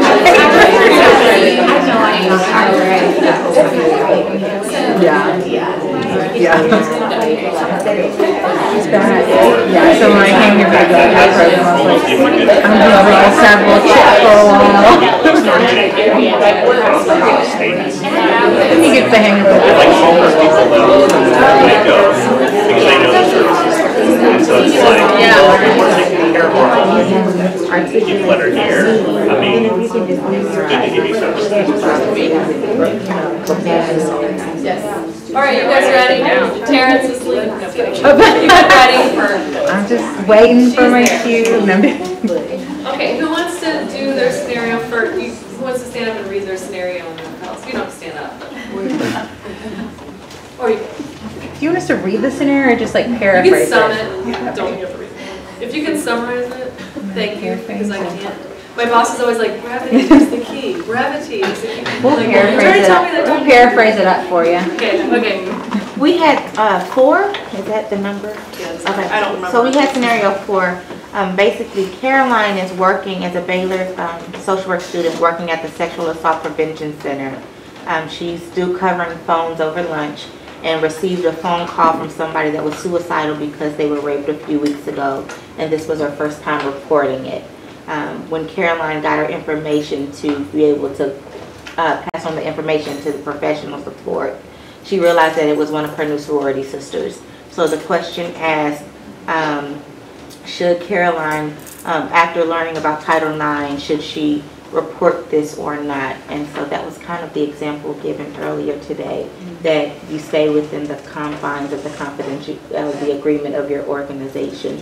But what we discussed was that possibly when they were creating their treatment plan for her at the Sexual Assault Prevention Center, they may want to add in that Baylor does have a Title IX office, and that will provide some of the educational support around her treatment. So while she's getting the mental health treatment, she will also get the educational support through Title IX. You guys get like triple gold stars. Awesome. Yeah, it's good. Awesome. Thank you. Any other thoughts on that? It's pretty straightforward. Who wants to go next? Okay. Okay, ours is short, so I'll just read it. Michelle, Baylor student intern at local middle school, reports to her colleague Jessica that she hooked up with one of their other male colleagues, not a Baylor student. Jessica comes to you, supervisor, and reports Michelle's story.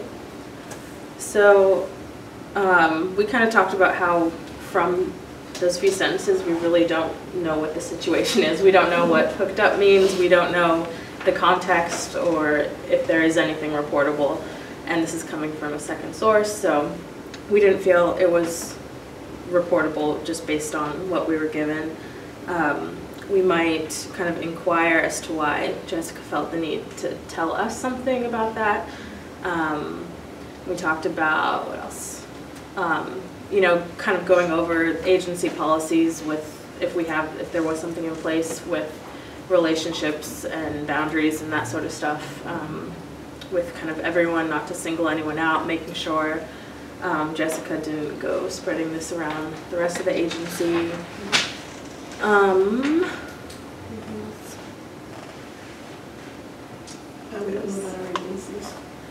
Yeah, we're kind of thinking like we're not entirely sure what the protocols would be specifically in our agencies, but yeah, we were just kind of like, well, we don't really know too much just based on what we're hearing here, so maybe wanting to explore that a little bit, but not investigating or barging in on anyone's personal relationship there.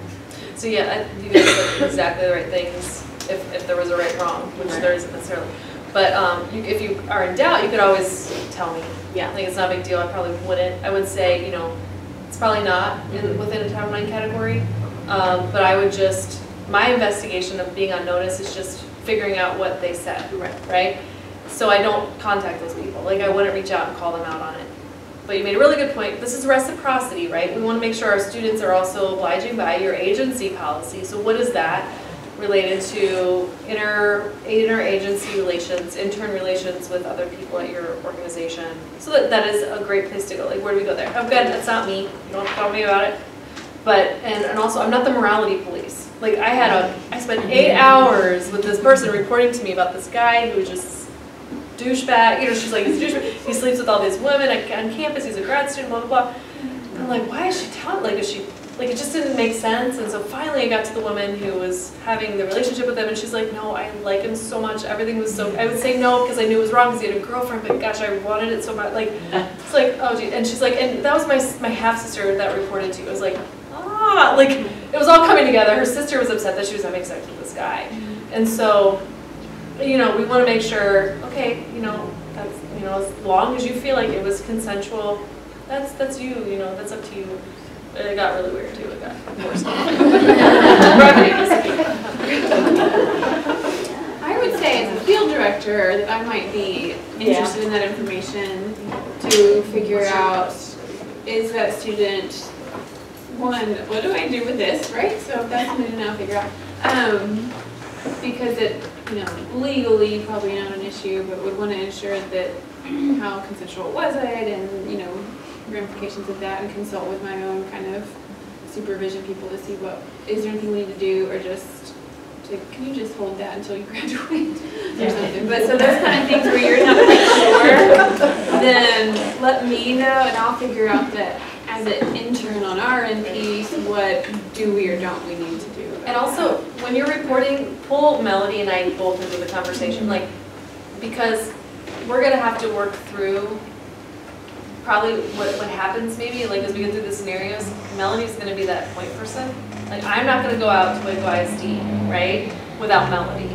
So you guys have a kind of an interesting situation where I tell faculty, no, you don't have to tell your dean.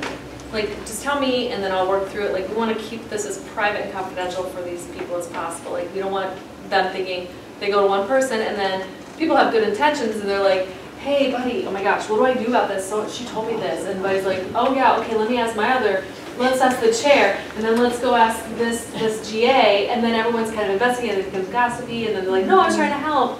And then this woman here, she's just trying to get help with her courses, and it's going to 10 people. So that's why it's like, tell it online and then drop it. Like, leave it unless they contact you and say, hey, give her extensions, or he's no longer in your class, or whatever. That's not, don't treat them any differently. Don't investigate it. But in your situation, talk to Melody too, because I'm not going to go around her in these scenarios like this is. And I can help you figure out, is this one that we've already talked about similar scenarios, and I kind of know this is not something that we need to move forward, or yes it is, thanks for telling me, we'll walk through this together, that kind of thing. Yeah. Anyone else want to go next? Who wants to go next? I'll go. Okay. Go ahead. Well, everyone. No, I just have a question to what else. Michael's a Baylor student interning at your site. One of your employees complains that Michael has been slowly increasing sexual behavior around her when they are alone in the employee lounge. She said it has gone too far because he promised her that if she let him in, she would be grateful, and he guaranteed her the best sex she'd ever had. Oh, Michael.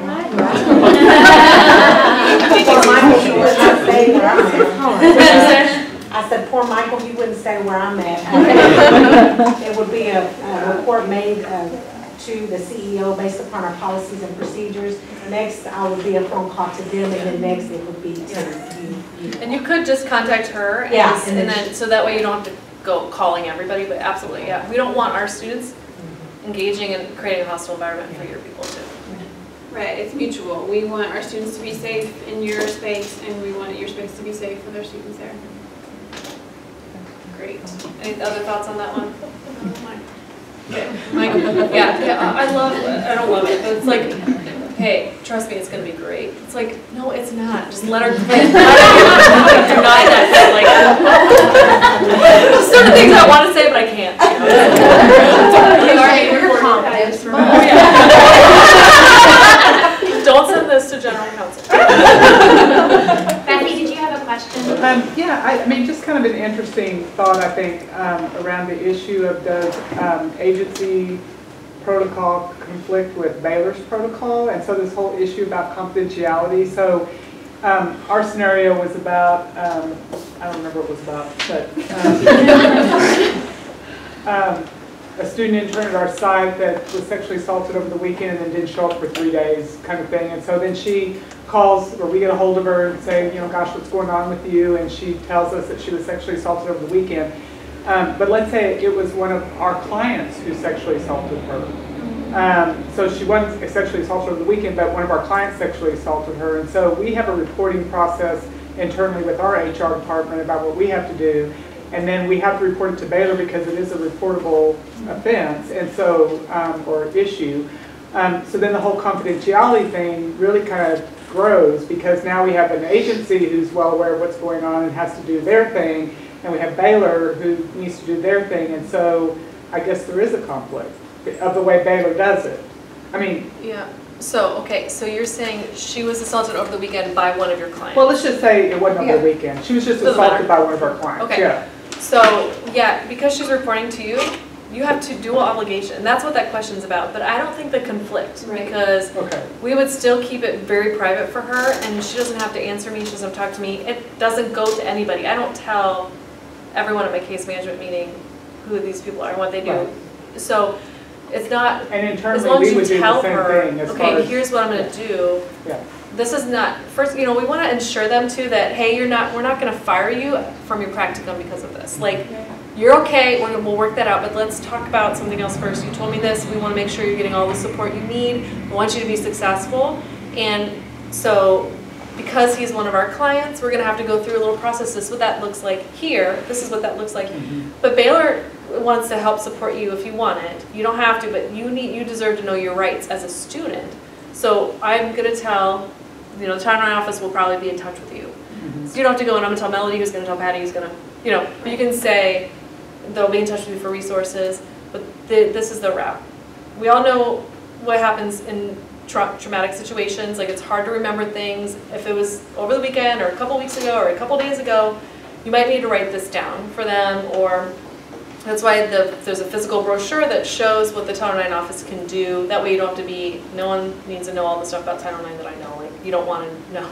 But like, give them the brochure. If you have something in your agency through HR that can provide, okay, this is what this kind of thing would look like, that would be great, something in paper form. But they don't conflict, I don't think, but definitely you're right, you have to do.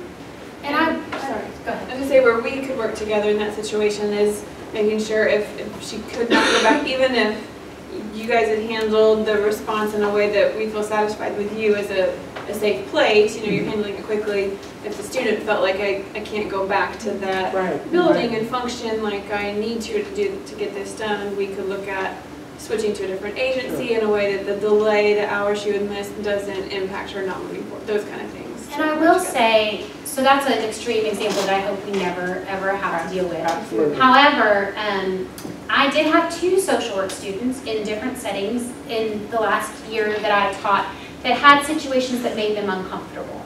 So one of them worked at an agency that there was a man that was there who, he wasn't sexually harassing her, but he was making her feel uncomfortable. He was asking her questions that were kind of inappropriate, and then he it just kind of was not a good situation. And so that gave me the opportunity to problem solve with her. How do we deal with this? How do we make sure you're safe? What are your kinds of things? And that was able to be handled within the context of the agency. And then I had another student who was in a situation where a teenager was making comments to her that were a little bit inappropriate. So how do you handle that? And it was in a group, more of a group setting. So how do you handle that? What do you do? And talk through some of those things. And I think that's a great time and opportunity for you to talk about, okay, so then what if this, where would we go from here, and how do we make you safe in that situation too? So, because we know we do have agencies that these kinds of things can happen, so how do we work and have that conversation with our students, which is why I think that's a great way to even talk about with your students your policies and procedures, as well as what the expectation is for your clients, and if they feel uncomfortable, that they have a safe place to go, and then if it's appropriate to get them the patty, or is that just like, well, they made me a little uncomfortable, so we're gonna, work that out. So, I mean, I had that happen twice, and it was handled, and it was, it was fine. But I think that's probably hopefully the more likely scenario in, the field setting to happen. And our goal is to minimize the trouble caused to the student for being open about discomfort around things. And so if they're really just like, oh no, an idea of how to say something different and remove myself from the situation sounds good, I want to keep continuing to be here, everything's fine, then we're not going to, blow it up into a larger situation than it is. And I will say, as I've done this work with Patty, I've thought over my career, over a decade long in social work, and I was able to think back and be like, there are many times that I was made to feel uncomfortable in certain situations, and it would have been helpful for me, I think, to have some kind of support or supervision that would have guided me in what to do in those situations, and that it was okay to say no, and it's okay to go and ask for help and ask for agency policies and procedures about this. And I even had a situation a few years ago where I was working in a hospital type of setting, and I had a doctor who came up to me and said, you look so pretty today, can I take your picture? And that was I was like, no, you can't take my picture. And I didn't really kind of know what to do with that, but it's like the creep factor, right? You're just like, why do you want my picture? And that's really weird, and no, you can't take my picture. And I said no, but I could see some of our interns being like, well, oh, okay. So I think,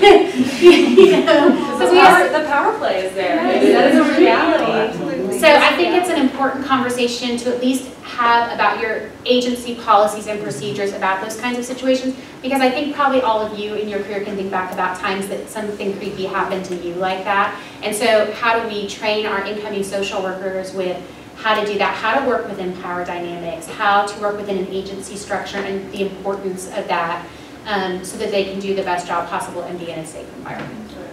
And all of us to practice that. I mean, that is hard to say.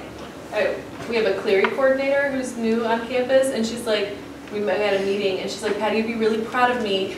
She's like, I'm sometimes just too nice, and I was at the mall, and this old man came up to me, he was showing me pictures of his grandkids, and his wife has dementia, and then all of a sudden, he kept talking, I was just listening, because I felt bad for him, and then he's like, he's like, wow, you look really good. He's like, I can't believe what you look like with your clothes off. And she was like, and I was like, oh my gosh, what'd you say? She's like, I told him I didn't know why, and then he asked me for my phone number, and she didn't know what to do. And I was like, okay, I know it's so hard because he's sweet, but he played the sweet card to get you there. Yeah. So it's hard, and I'm like, yesterday I was walking on campus somewhere, and this guy pulled over, this older man, and he's like, I thought he was asking directions. I was like, yeah, he's like, it's so hot, let me give you a ride. Let me give you a ride, it's really hot. And I was like, no thanks. I said, I made a joke, I just got this, and I'm pretty much sedentary, so I need as many steps as I can get. And he was like, no, get in the car, it's really hot. I was like, I'm 30 minutes. And I was like, no, that's okay, thanks. And I could have been like, don't ask people that. That makes women uncomfortable. I could have done that, but I didn't, even as a Title IX coordinator. So people do it, they throw us off. So students, it's going to throw us off. I mean, it's going to throw them off.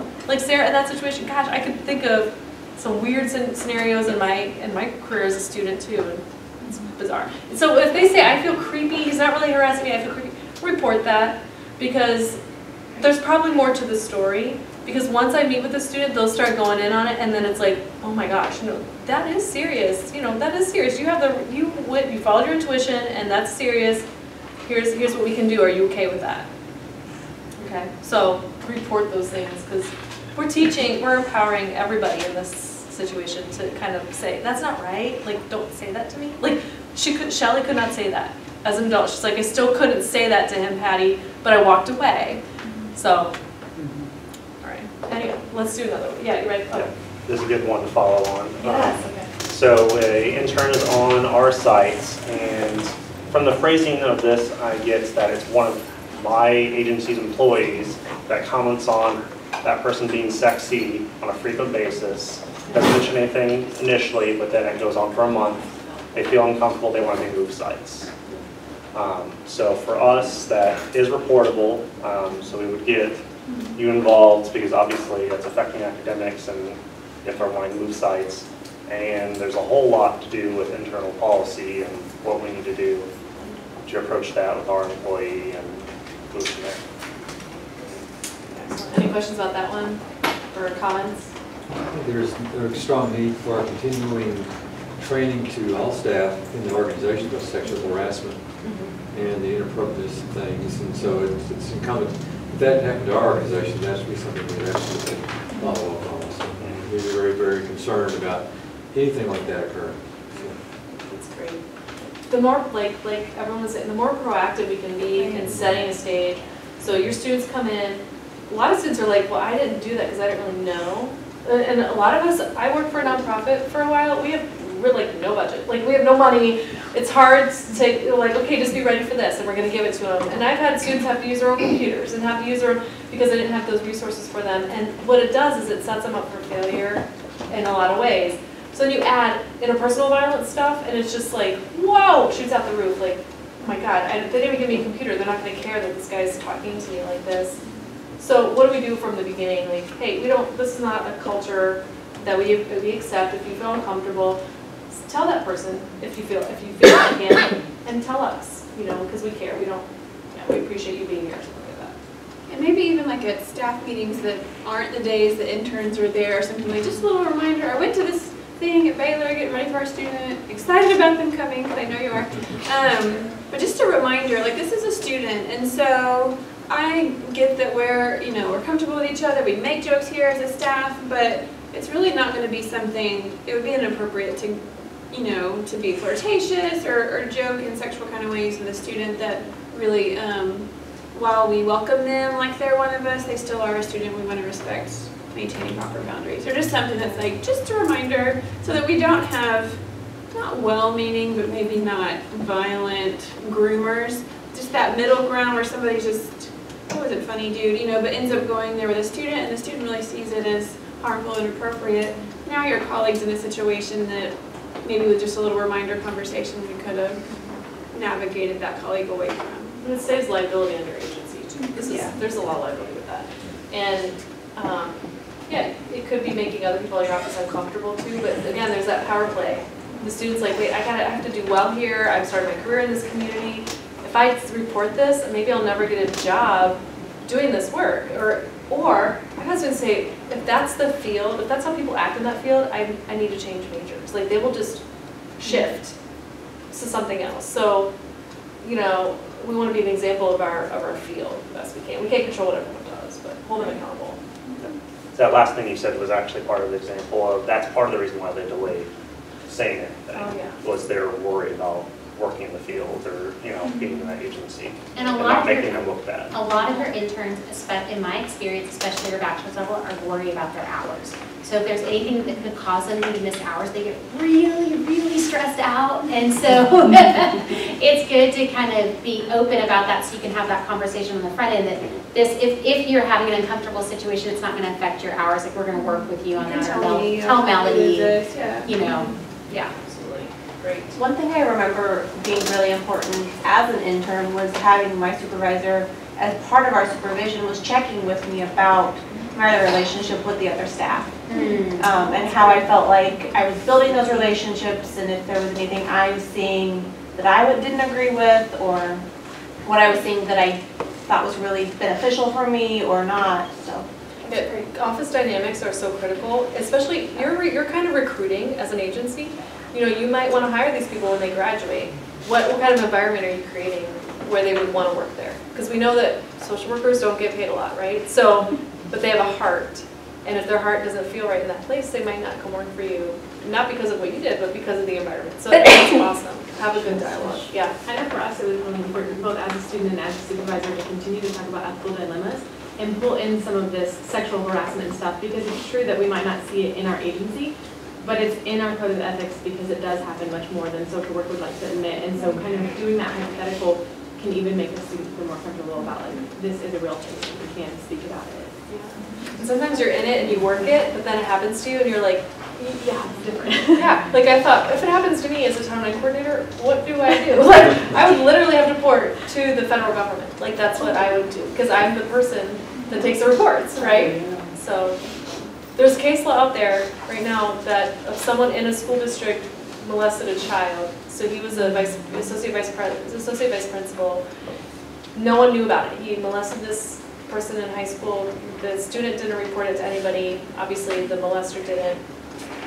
So what happened is they sued the school. The student, as an adult now, has sued the school district, and the school district had to pay $4.5 million.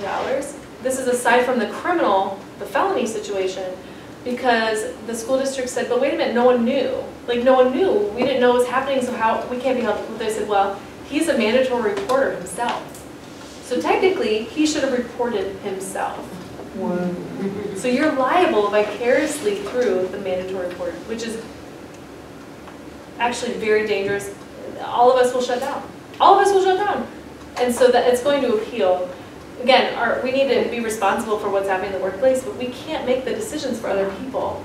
And so that's in Texas. It's in it's in appeal in the state of Texas. It's going to 5th District Court, and so we got to look out for that stuff. But our agencies, the liability is going out the roof. Okay, next scenario. Okay, I'll wait. Yes. All right. Okay, so ours is Diana's a wonderful Baylor intern, and you've grown close to her over the semester, and she sees you as a mentor. One day she seems upset in the site, and you ask her what's up. She reports that she's worried about her roommate. Her roommate was at a party, but she lost her, and then the next day the roommate came home and to their apartment and went straight to bed. She was acting upset with Diane, but won't tell Diane what was wrong. Later, Diane saw a Snapchat of her roommate having sex with one of the guys that hosted the party, and her roommate was really drunk, and it didn't look like she knew she was being filmed. So they said it's definitely reportable, that we show empathy to the friend and encourage her to help her roommate as an advocate. You guys have the brochure too. So you're gonna say, give this to your friend. And actually, that person can report to me, and if they have that evidence, they can be anonymous. They can attach that evidence, that Snapchat, to the anonymous reporting system to me. That way I still don't even know. Snapchat goes away, but there is a way that we can retrieve it. ITS forensic stuff that we can do. And we just said continue to be supportive of her and help her to be supportive of her roommate. But we would try to get the roommate's name, but even if we couldn't. So in that situation, if all we had was their intern's name, who is the roommate, the friend, and not the victim, would you reach out and say, hey student, we hear you heard about this, let your friend know about me, or if you want to come talk to me about how you can help your friend. Is that kind of how you would approach? Exactly. Yeah, we had a sorority situation where the sorority sisters were reporting for the new pledge that came in, and that pledge did not want to meet with us, but these girls were so committed to wanting to make sure that this girl was okay, because then they felt like they had the responsibility for her, and she was spiraling, like it was not good. And so I met with those girls for a while, build trust with them before they felt like they could tell her what it would be like, and then they all brought her to me. And and then they kept calling me like, I don't know what to do, she's crying all the time, should I call her mom? And I was like, no, don't do that. They're like, well, her mom's going to be here for this, and I said, you can tell her mom that you're worried about her, and she's been crying a lot, but I wouldn't go into, let her own that, and tell her first that you're going to tell her mother, because these sorority sisters were feeling the responsibility for this girl, for her mental health. Like, she wouldn't go to counseling, we couldn't get her to do this stuff. She came to me, but we couldn't get her to go to counseling. So these friends are such a key. And so then I went and talked to all the sororities one day, and there was 300 girls in this room, and I walked in, and they gave me an applause. It's like they applauded me when I came in, and I was like, I think I know what sorority started at. So it was really sweet because they care about their community, and they cared about her. So friends are integral to this. And if we can help them feel like there's, and I referred the friend to the counseling center because I said, you also need support in this because you feel all this responsibility, and it's not your responsibility. Like, but let's try to help her, and so we do what we can. All right, what's next? Did you guys do yours? No, okay. Oh yeah, we got one in the back. No pressure. Naomi is a Baylor student intern at your site, and she is one of the best interns you've ever had. About halfway through the semester, Naomi doesn't show up to intern 3 days in a row. You call her to see what is going on, and she reports over the phone that she was beat up by her boyfriend over the weekend because he accused her of cheating, and she is afraid to tell anyone because he threatened to hurt her worse the next time. She felt like she can't leave her apartment because everyone would see her bruised body and is embarrassed and afraid. So yes, reportable. And just in our conversation with her, thank her for sharing and that we're sorry that it's happened and how can we best support her, and here are ways, letting her know that we do have to report it so that she can get the support she needs. Yeah. And that's when you can also say, we're going to call Melody, and don't worry, like we'll work on your the hours thing. Like we will work that out. Let's figure out how you can feel the safest right now, and we'll get you connected with those resources. So that's exactly, you would have said that anyway, but just yeah. We were also just having a discussion. What if you feel like because of the situation that the intern is in, that there might be safety issues at the site? Like maybe somebody's going to be coming to your site to look for them. How do you want to handle? So she didn't say he was stalking her, but you could do that. Right. So here's the thing: we don't know what's going to happen next. Mm-hmm. So those are kind of the kind of questions that I ask her. And if she's like, oh yeah, he's gonna be looking for me, I'll let Melody know, okay, so that she can find a way to talk to you about it, so you know that you're safe there too, and how to respond, because then you kind of get in the middle, like, I've had, where you gotta keep people are regulating. Yeah, I don't. Yeah. Like I had someone who worked on campus, and they were like, every secretary in the building knew. She brought a picture of him, showed everybody, and then they had to call her if they ever saw him. And it was like these people became responsible for her safety, and it was a lot of pressure on those people. It was wonderful that they were doing it, but we got to give them a little more support than that. Like, we don't want you to feel like now you're her caregivers. Just like the sorority situation, like we're all caring community, but no one has to do it by themselves. And so we'll find that out. Yeah, it's a great question.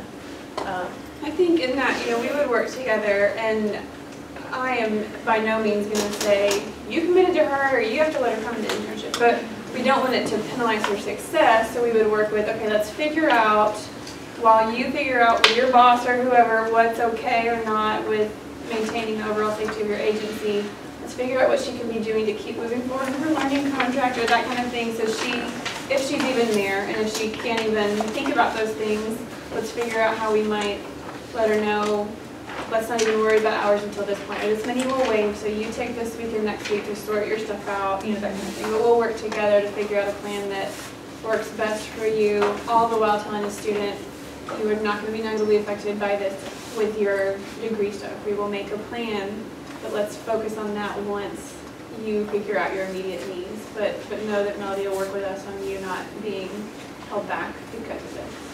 And Melody, we've had stuff like that before. Melody, I'm going to assume that you're going to want to know if the students missed before 3 days. Yeah, and ideally we'll maybe hear from you, or on the third day you're like, okay, I was trying to be nice, but this is nothing. And then if we had started to kind of penalize or come down hard, and we realize that's now where it is, then whatever sanctions we were looking at, then we can kind of say, okay, well let's go. We aren't going to make you X, Y, Z, but here's what we can make. And that's a great question. Like, what if it's the semester before and they didn't do well, and then they're like, okay, now I'm finally able to talk about it because I've been going to counseling, and I feel like I can talk about it now. So what can we fix back? Like Sarah was saying, your grades, your transcript, they're legal documents that we cannot change. So like if they already failed her for that course or whatever was happening, we can't go back. Now maybe you have flexibility within your program. Like if the practicum hours are over a year, then you can work on that with that. But so it is really important to like, no, Baylor, oh my God, I'm gonna, you know, like, well, it's not because you're gonna get in trouble or because, but we wanna make sure you're getting help now, because if you don't do well this semester, it's, you know, I think, as far as I understand from Baylor, it'll be there forever. But I don't know everything about that, so I'll get you to the people that do. And even I mean, parents call me all the time wanting questions, like crazy questions about things, and I'm like, I'll get you the answer. I'm kind of the mediator, like Sarah, we do case management in both of our levels in a sense. So you don't have to get into it, you don't have to have all those answers, but you know, we can't do retroactive stuff on transcript. So we can't do all the scenarios, I think there are a couple more, but let's just briefly, just like a couple minutes, talk about what we learned, kind of maybe how this impacts all of us, and we've already been there a lot, but we can summarize that. And then if you have questions about next steps, you know, working with Melody and with Whitney and if with me and Sarah, whoever, we can talk about that. And then I want to show you our cool video to close it in a positive, empowering, happy, Preventative way. Yeah. So what do you think was learned? I don't know, any different than what you thought it'd be? Did you see it on your agenda? Like, I don't know. Yeah. So like we trained the soccer team last week, and the girls, like the one was like, oh God, what does this have to do with Title IX? Like I heard her say, we did this like really cool activity that Cheryl Wooten did, and it was like a circle of chairs, they were doing the wave, and like you have to, one person's in the middle and they keep moving to cover that chair, and so it's hard to get in, and if you can get in then someone else has to get up. It's like musical chairs but with the wave. And so once you're out of the circle, you can't get back in, like it's really hard to get back in, so you're just like running from here to here and like you can't get a seat, and everyone's like, what does this have to do with Title IX? And so then Cheryl like brought it to the place where she's like, how hard is it to get in? And they're like, it was really hard, like we didn't want to lose our seat because it was too hard to get in. And she's like, okay, so what we did was we brought it to the place where, okay, if there's a culture where sexual violence is allowed and you're trying to intervene or you're trying to make a difference, it's really hard to get in. What if you take it the other way and you have a culture that doesn't allow it in, and you're working together, that one person can't get in. So it was, then they were like, oh, and then we went into the training. Now we're not doing that with the football team. I don't think they so we had a big meeting about trying to minimize aggression. They would be able to get in. They might be able to get in. We'd have to get full gear on that one. Yeah. We'd probably get in big trouble. They'd probably get hurt. I know, they hurt a shoulder or something. Yeah, we actually were not doing that for one of those reasons, but also because they probably make fun of it. Like some people. So I think one thing I would just hope that y'all took away from today is that we are really committed to our students, and we're committed to their success in your internship placement and in their academic careers, and we want to help. We're not here to penalize. We're not here to judge, and we're definitely not here to do any kind of sanctioning or anything like that. But their success is very important to Patty and me. And so, and I know Melody and Whitney as well, so I can speak for them and say that that's true. So we really want to work together so that your interns have a really great experience at your placement, and that is ultimately our goal. So even if you have a situation that comes up that's sticky, know that that's what we're doing in the back of our minds. That's our goal. And even though there's a lot of policies and procedures that I know that Patty has to do, and there's a lot of things that we have to do, it's not, she doesn't do this because she has to do it, and I don't do this because I have to do it, we do it because we care. So I think that's what we'd want you to take away from the day. Like, we didn't use the word compliance this whole time. We don't use it. My office is housed in the compliance risk end, but I hate that it's housed there, because like Sarah said, this isn't about being compliant with the law. It's about a cultural shift in a community of care. And that's really, Baylor does that so well. I can tell you, coming from, I loved Indiana University, but Baylor is really unique in the sense that it is about community. And we want that to reiterate through what we're doing about sexual violence. Okay, so I'll show you guys this video, and then I'm going to make sure the audio is on. Did you guys use the video earlier today? Okay. I don't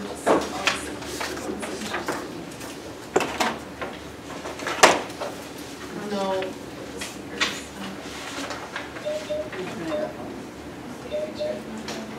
Right.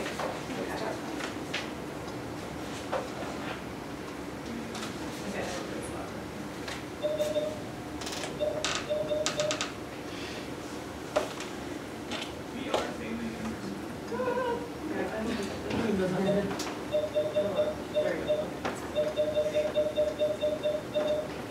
take 10 minutes.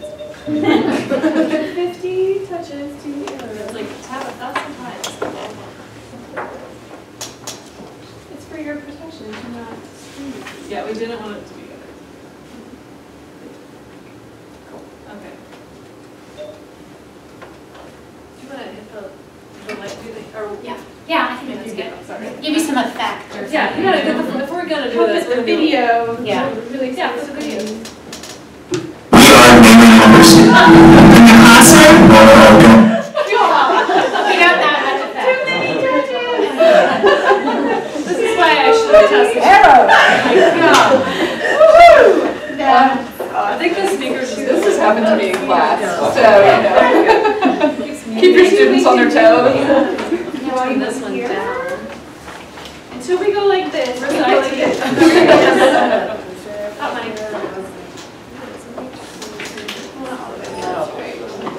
I think that was good. Okay, did you hear the click? Yeah, the click was good. Take it down. Take it down. Okay. Okay, everyone. I'll give you a thumbs up and you can remove your hands from your ears. we are There we go. That was good. It starts really fast. Waking you up. Waking you up. Sorry. we are Baylor University. In the classroom, On all campus. we are family. We are here to support and respect each other. To hold ourselves to a higher standard. What affects one of us affects all of us. It's on us to stop interpersonal violence. To be more than a bystander. To do something, anything, to keep an assault from happening. To have an environment where men and women feel and are safe. It's on us to step in if a friend is doing something which can lead to sexual assault. To hold our friends accountable to their actions. To tell our friends if what they are doing is wrong. To never blame the victim. It's on us to help a victim report an incident if they want to. To look out for each other. To keep an eye on someone in a vulnerable situation. To step up and say something. It's on us, which is why our university created a policy rooted in a culture of care. It is on us to let our friends know what is and is not acceptable. To get in the way if we see something happening. To change the way we talk about women. To be part of the solution, not part of the problem. Está en nosotros para actuar si alguien necesita ayuda. It's on us to challenge our friends if what they're doing is wrong. Even if it is awkward. Or they tell us it is not our business. It's on us to take reports of sexual assault seriously. Which is why we've trained all police officers on how to handle sexual assault reports and investigations. It's on us to love our neighbor, to educate the mind and heart, to honor the dignity and humanity of every person. We don't have to do everything, but we all need to do something. Take the pledge. Take the pledge. Take the pledge. It's on us to lead the way. So that we're going to show, like Sarah talked about, at our prevention events, and the football game on September 12th is dedicated. This is going to show during a timeout. And we're showing it at all the athletic trainings because a lot of students that participated were athletes. Some were Greek, some were students in different clubs and organizations. The last two students, not the final one, the final guy is our student president-elect. And then the last two were my interns over the summer, and so they helped us write the script, they helped us develop the online course. Like, I was like, okay, what's stupid and what's not cool? And they told me, and I appreciated it. They're like, no.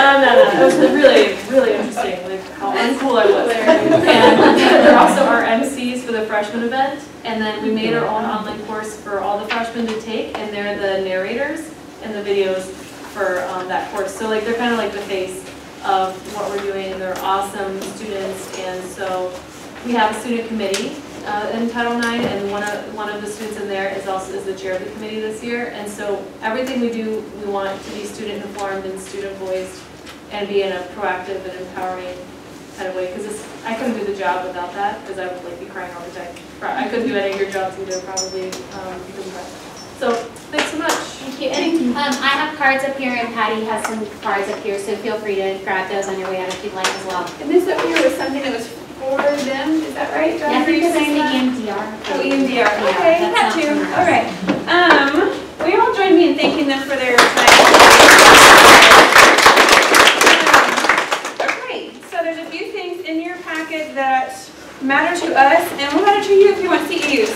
So one thing that is not about CEUs, but please listen anyways, is this gold sheet. And while you are serving supporting us by taking our interns, and we would love to be available to you if there are additional ways you want to be supported by the School of Social Work faculty and staff. If you want to be part of the decision-making committees of our school and sit on one of those and come once a month if you can to be a part of what we're doing with research or how we shape our curriculum. We value your field instructor, task supervisor input as a community practitioner that's overseeing the work of our students. So it talks about different committees you might be able to be part of if you wanted to come lecture, if we need a lecture on substance abuse and that's your specialty, we'd love to incorporate your expertise in the real situations in the community into what our students are learning in the classroom. So we've got some different areas to look at. See, this is not a commitment, but this is a sure, the person in charge of this can send me an email and I'll decide if I'm interested in hearing more about it. All right, so please let us know if you would like us to touch base with you about any of that. Again, not a commitment in any way. If you want to receive more about the School of Social Work, if you're a Baylor alum and you want to make sure that our social work alum staff have your current information, you can let us know that and we'll pass it on to them as well. So there's that.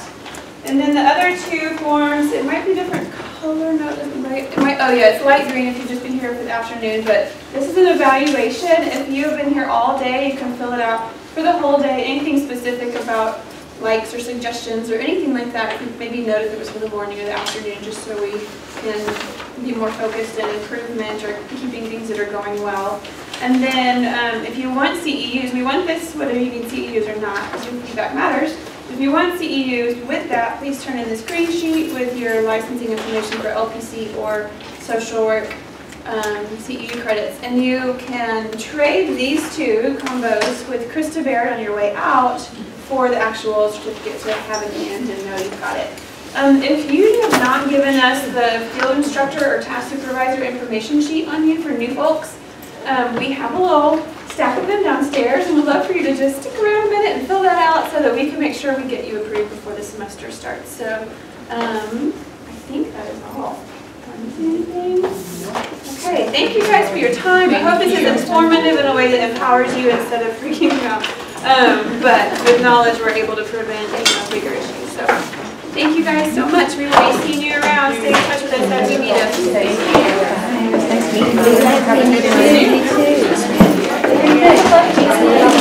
You too.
So my husband's principal, he's the hall director for North Russell. Okay. So I live on campus with the students. So I don't know what my